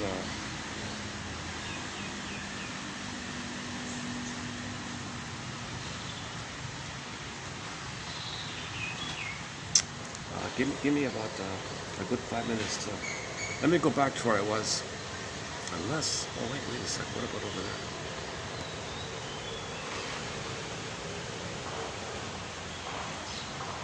What about the kids? I thought the kids were coming. It's 4:08. It's 4:08.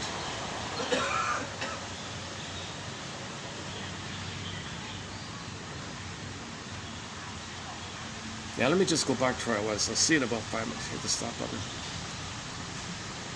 Let me do the pause button again. Okay. I'll see you in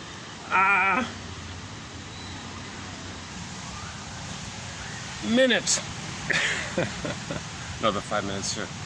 Let's let the iPhone read out these quotes, these 8 quotes on repetition compulsion.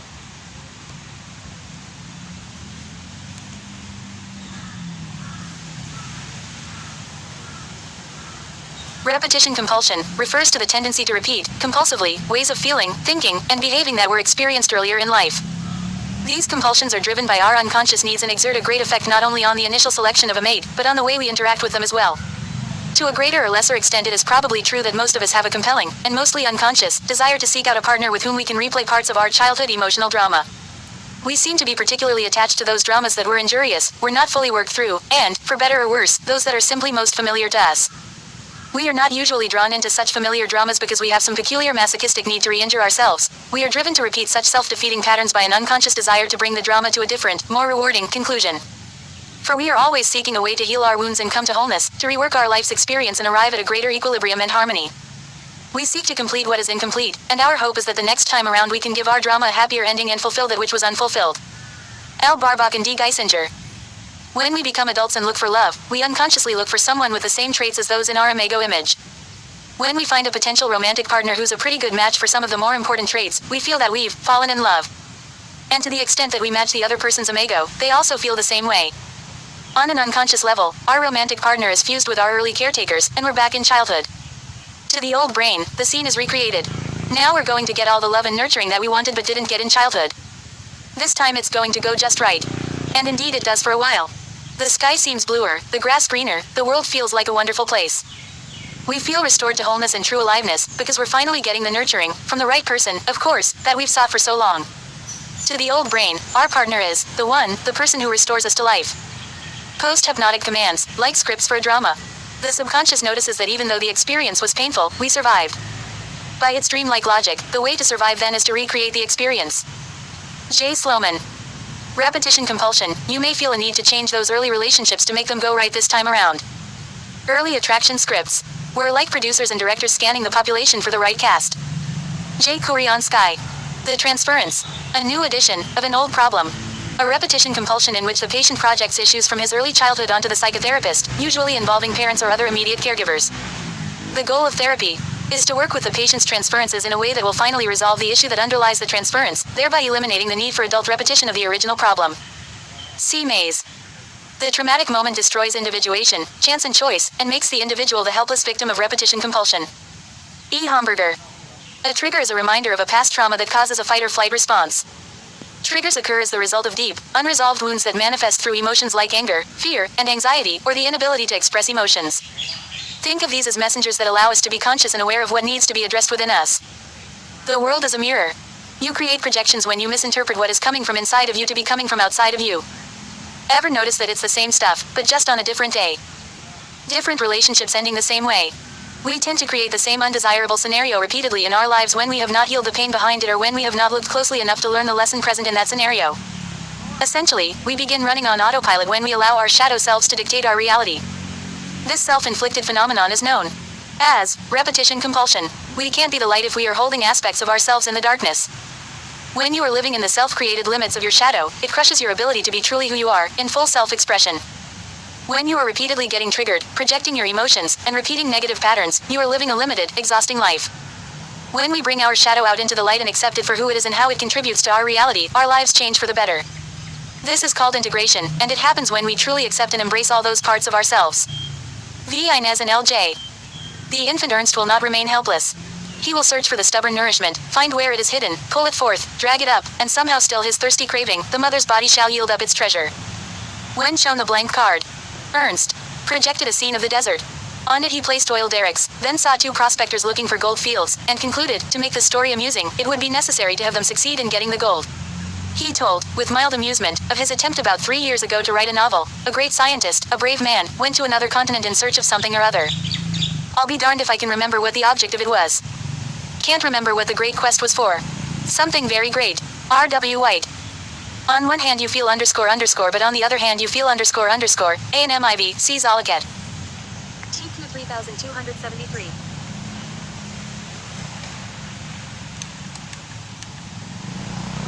Oh, hang on. I just noticed a crane. Let's see if we can get the crane in the camera. He's on the tree there. Hang on a sec.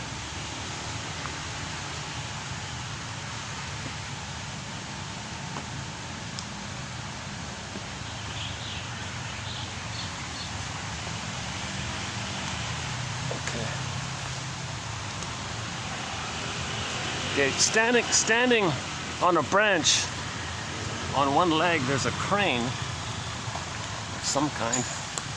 Let's see.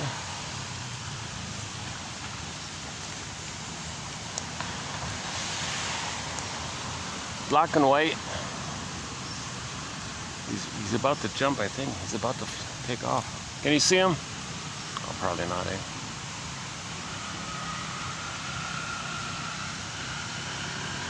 Where is he?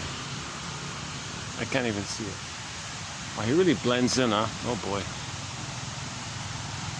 Let's try another angle here.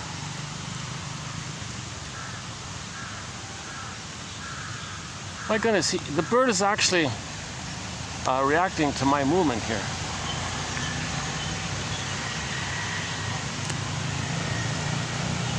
How about now? Okay.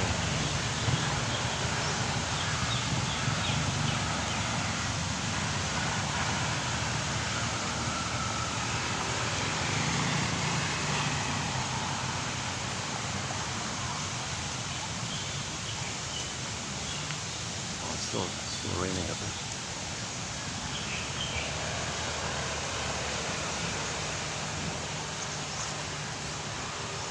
How about now? Can we see him now? I'm getting water on the thing here.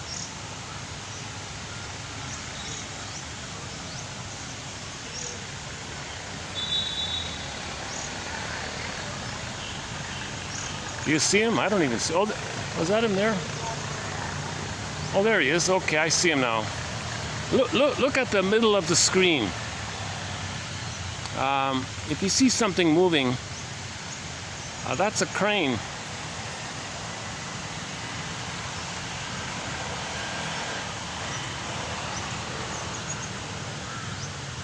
Okay, now it's sort of at the top. Go to the top of towards the top of the screen. He's just sitting there looking to the side. Now he's looking down. He's thinking about something. He's the thinker. He's thinking about something.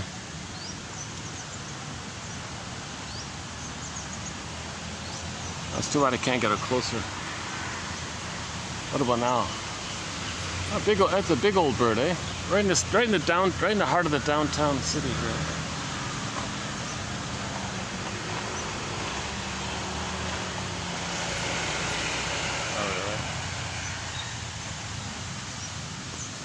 Let's see if we can get a monitor lizard.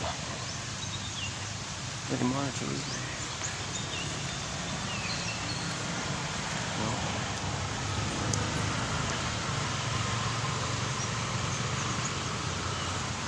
Oh, there he is.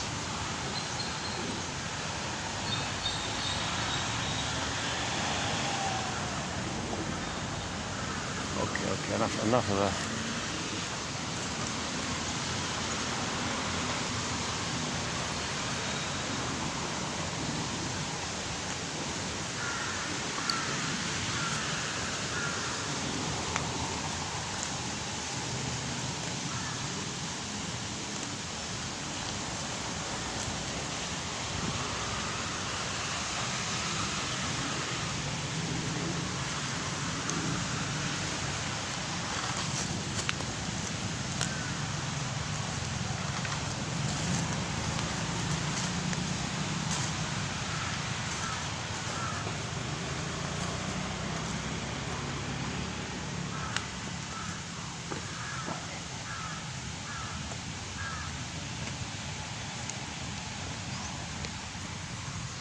I think my favorite is the first one in this batch.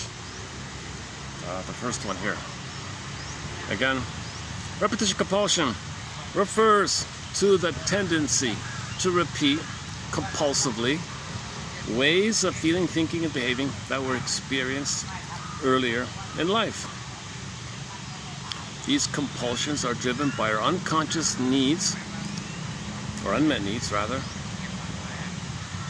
needs unmet, for secure attachment, safety, security, mother's reverie, and mirroring and acceptance, basic needs, basic trust, the need for basic trust, basic connection, basic trust.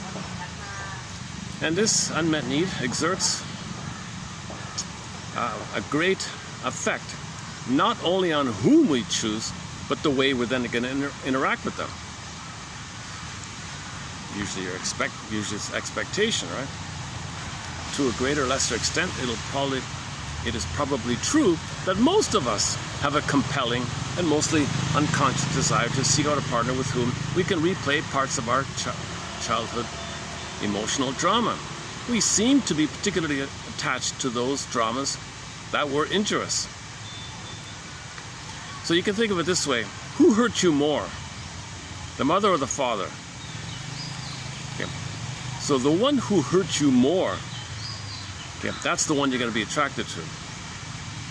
So for a man, if the father hurt him more, he'll look for a woman like the father. Let's say it's a woman. Let's say the mother hurt her. She'll identify with the father and find a man to play the mother's side. That's then teach for a series. So you'll identify with the safer one and choose a partner who played the more harmful parent, and pick up where your parents left off, where you play one and the partner plays the other from your side. And they're doing the same thing, so hence the conflict.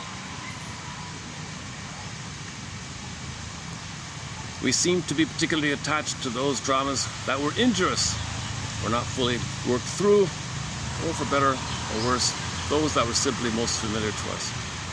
We are not usually drawn into such familiar dramas because we have some peculiar masochistic need to that's nonsense. Nobody's born with the need to feel pain over and over again.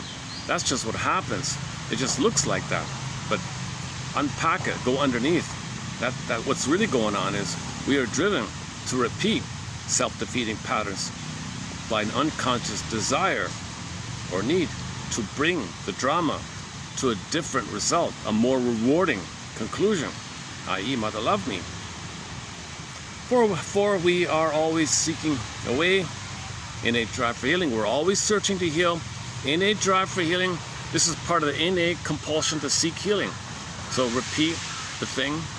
It's not masochistic. You're just repeating to heal. But it's painful. It looks masochistic. That's just the surface symptomatic vision. The underneath issue is I want to get a better outcome for the past. Past was hurtful, replay, hurts again, but I wanted a better outcome. I didn't want the pain, I didn't want the disappointment, I wanted a better outcome, but I'm feeling the pain. Hence the confusion, right? We are always seeking a way to heal our wounds and come to wholeness, to rework our life's experience and arrive at a greater equilibrium and harmony. We seek to complete what is incomplete, and our hope is that the next time around we can give our drama, the drama of the gifted child, Alice Miller calls it, a happier ending and fulfill that which was unfulfilled. John Off's main line. Okay. When real needs are not met, we have the unconscious hope for the fulfillment of those needs.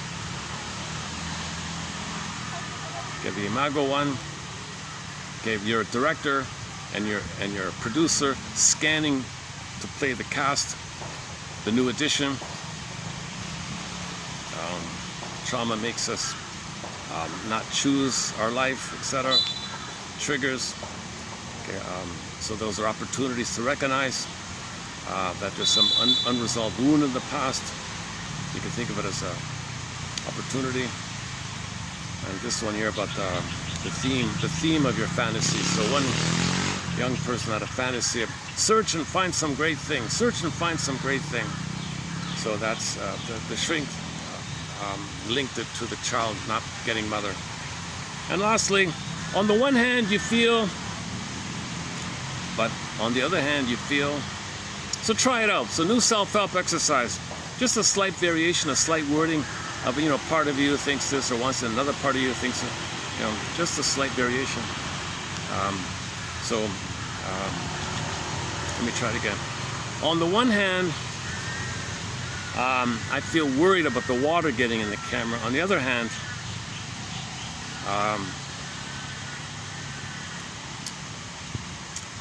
I want to complete the video and not worry too much about it. So reality, so that calms you down. You can think about the reality. I want to just hold the phone over a bit. It's only a few drops left. It stopped raining, but there's still some water in the leaves dripping down. So maybe I could just do it like this for a bit. My phone is broken on the top. It's all exposed, right?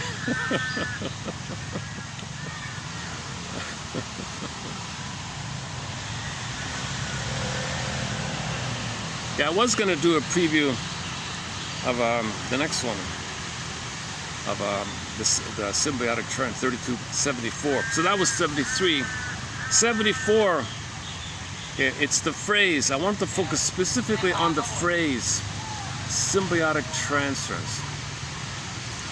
So we have some examples of this phrase in use.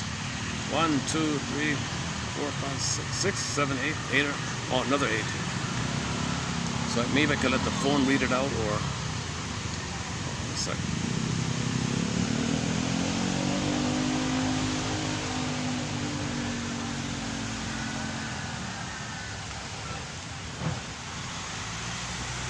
Or maybe it's not a school, just a few workers passing by. All right.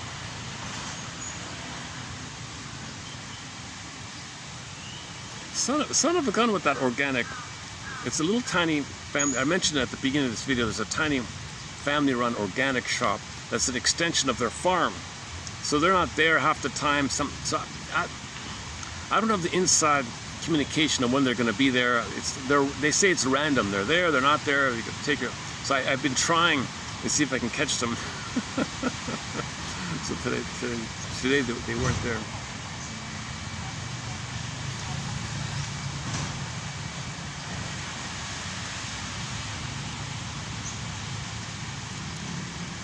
A symbiotic transference. Oh boy. Okay, I'm gonna have to save this. A fair bit of jargon here. 74. If you want to get a head start, check out 74, 3274 on this phrase, symbiotic transference. It's considered like more intense, like the oneness, the blissful oneness. So somebody might inflict that. That's the falling in love stuff, right? That it could be, if it's a real madness, if it's a real love madness thing, that's probably a symbiotic transference. Different degrees of it. Can you manage it being disappointed? Should the therapist go along with it? Some say you can, some say no, you got to interpret, but if you interpret, it's a wound, they run away, so you got to tolerate it. But if you tolerate it and you give empathy, maybe it encourages. This whole dilemma of how does somebody help someone be aware of their unmet need for the oneness? Hang on. In the symbiotic transference, the client experiences an intense transference in which he comes to hope and believe that all possible gratification now comes from the therapist. So he's like, oh, finally you're going to be the good parent and give me everything that I didn't get. You're going to see me and talk to me, understand, teach me, coach me, and mirror me, and really accept me, and be there for me, and treat me like a child, treat me like your child, and be like a parent, be the good parent never had. Like if you're really deeply in that kind of mode, at what point we call it a symbiotic transference, I don't know. But it depends on the intensity. This intensity may frighten the therapist, causing him to back off from the relationship and thus leaving the client to feel rejected. The sense of abandonment and the loss of gratification obtained from the fantasy of the therapist as provider is gone. Yeah.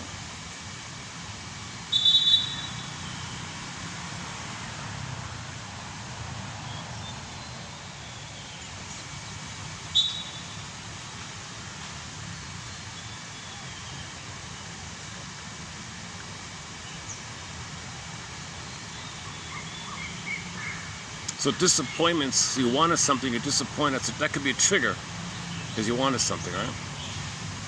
How angry are you based on the disappointment? If you're a little disappointed, okay, it's natural. But if it's like a real enraged demand, oh my God, injustice, what's going on? Then maybe it's more in the symbiotic area. If the symbiosis is the hope to resume development, to have the mother, to finish development. So a lot of the challenging personalities come from this issue of broken symbiosis. Okay, the premature ejection of the mother into dual unity. It broke out of the egg too early. It leads to the narcissistic patterns, the bully patterns, the passive-aggressive bully called Iago or the covert psychopath. So psychopath, all these very negative kind of personality patterns, filled with envy and can't love, and their slogans are jungle mentality. So, it's getting busier right in front of me here. Oh, maybe I should pack it up here. I got a whole stream of people just walking by me here. Hold on a second.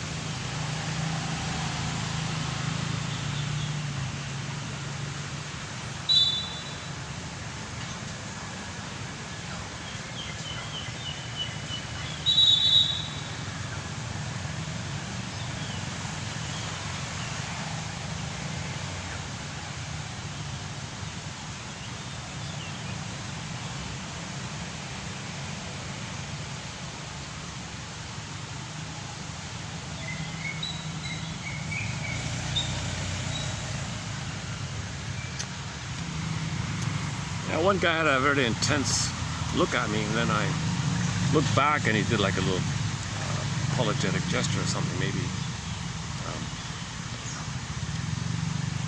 So I held the camera up, letting him know I wasn't filming him, and maybe he was worried about that. So when he realized when I was holding the camera up, he made a little thank you gesture or something, or I'm sorry gesture or something. He didn't know. I have that sometimes. I'm filming myself here, but people walk in front of the camera. People might think I'm filming them. So I've always tried my best not to get people in the camera. Occasionally, staff might walk by or something. A little kid just hops up. A little kid suddenly appears.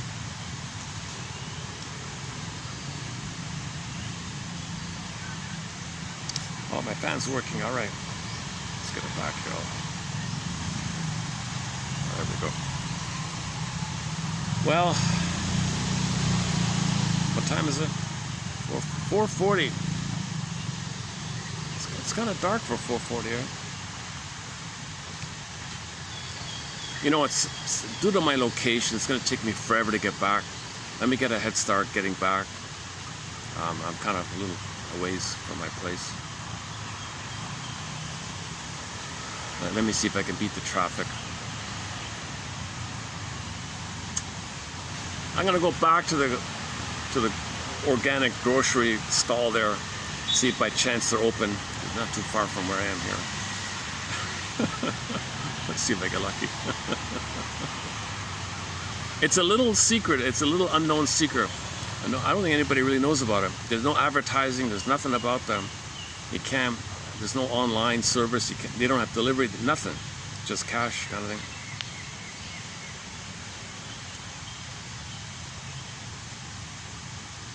Maybe it's they're kind of a little discreet like that. Maybe they want to keep it like that. They're an older couple runs it.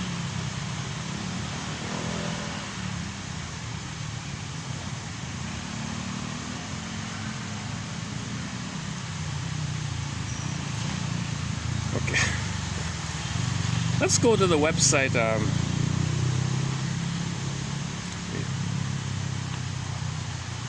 Radio Garden, just for fun.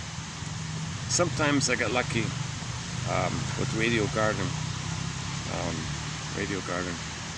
I'll just randomly, you move the little cursor over a dot on the world map, and each dot allows you to listen in on the radio stations live. It's like a radio, and they got thousands of radio stations you can listen to.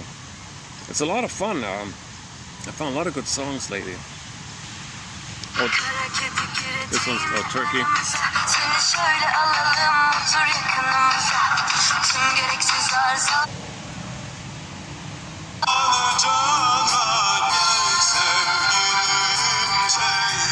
when we find our kind of an upbeat song, we'll wrap it up on. Let's check around a bit.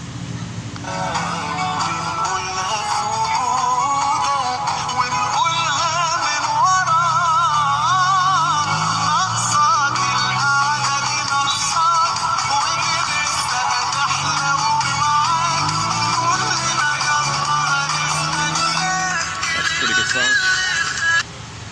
Let's try what else. I'm just randomly. It's just a random thing. Just move the cursor to a country, and you'll get whatever's there. Nigeria. Okay, Nigeria. What's here?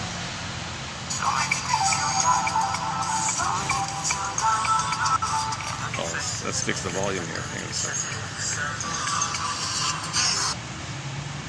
Benin.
Let's end up with this instrumental from the city, ODN, Cote, the Ivory Coast, I think.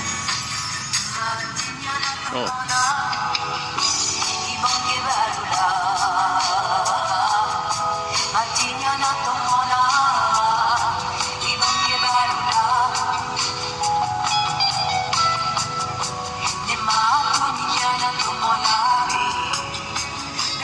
Okay, submitted for your approval and consideration in the event that you choose to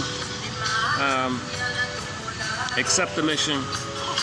Your mission, submitted for your approval and consideration, is to visit the page discussed today on repetition compulsion and skim those 8 quotes discussed today, and then follow that up with typing the phrase repetition compulsion into the search engine in this channel here, and read some more quotes. You'll get a whole bunch. It's a major thread. It's a well-developed thread. A lot of great quotes on the topic, repetition compulsion, hoping for better past, the pain drives it. We're repeating to get back to secure attachment styles. Why? Because we want the secure attachment styles so we can ultimately have our identity and feelings. We want our identity and feelings. We're repeating to have the attachment so we can have our identity and feelings. The pain is we don't have our identity and feelings. Of course you feel pain to not have your soul, your true self, your authentic self. So you're repeating, crying for mother for that. So you're doing it symbolically, does it work? And it makes you wear this kind of thing. Nope, also.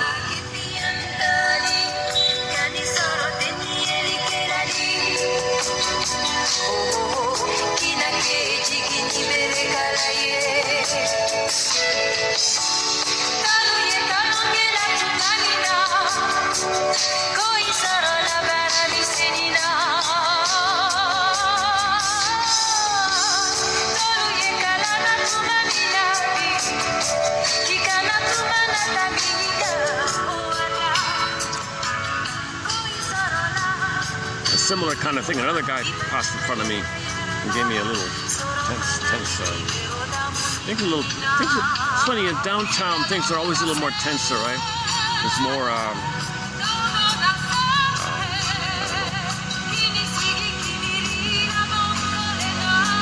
competition between companies. I don't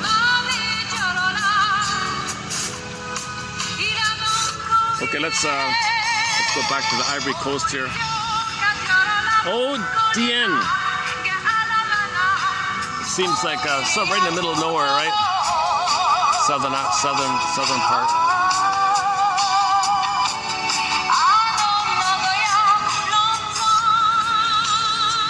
A pretty good song, eh? All right, whatever it is. Hopefully it'll show up. Oh, if it's copyrighted, you won't see it. So.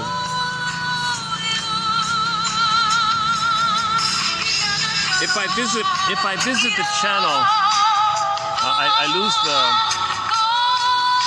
Let's see. Oh, I got an ad instead. Okay, hang on.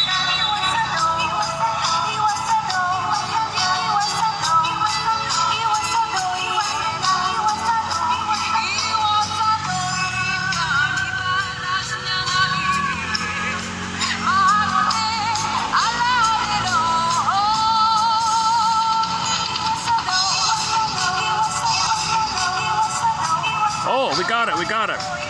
Na, yen, ka, bel, e, wasa, do. There it is there. That's the song.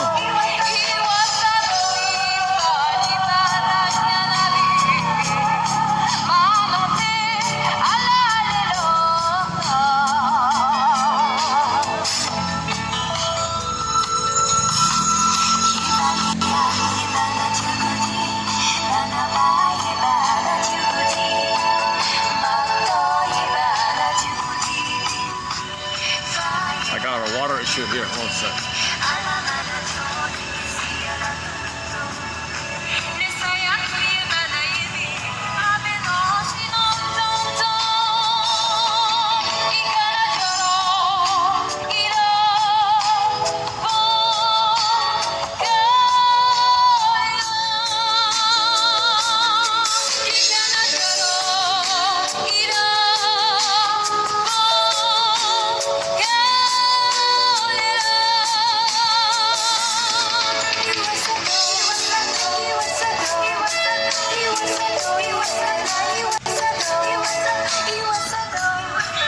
Okay, with this song, Na, Yan, Ka, Bell, I, Wasa, Do in the background here.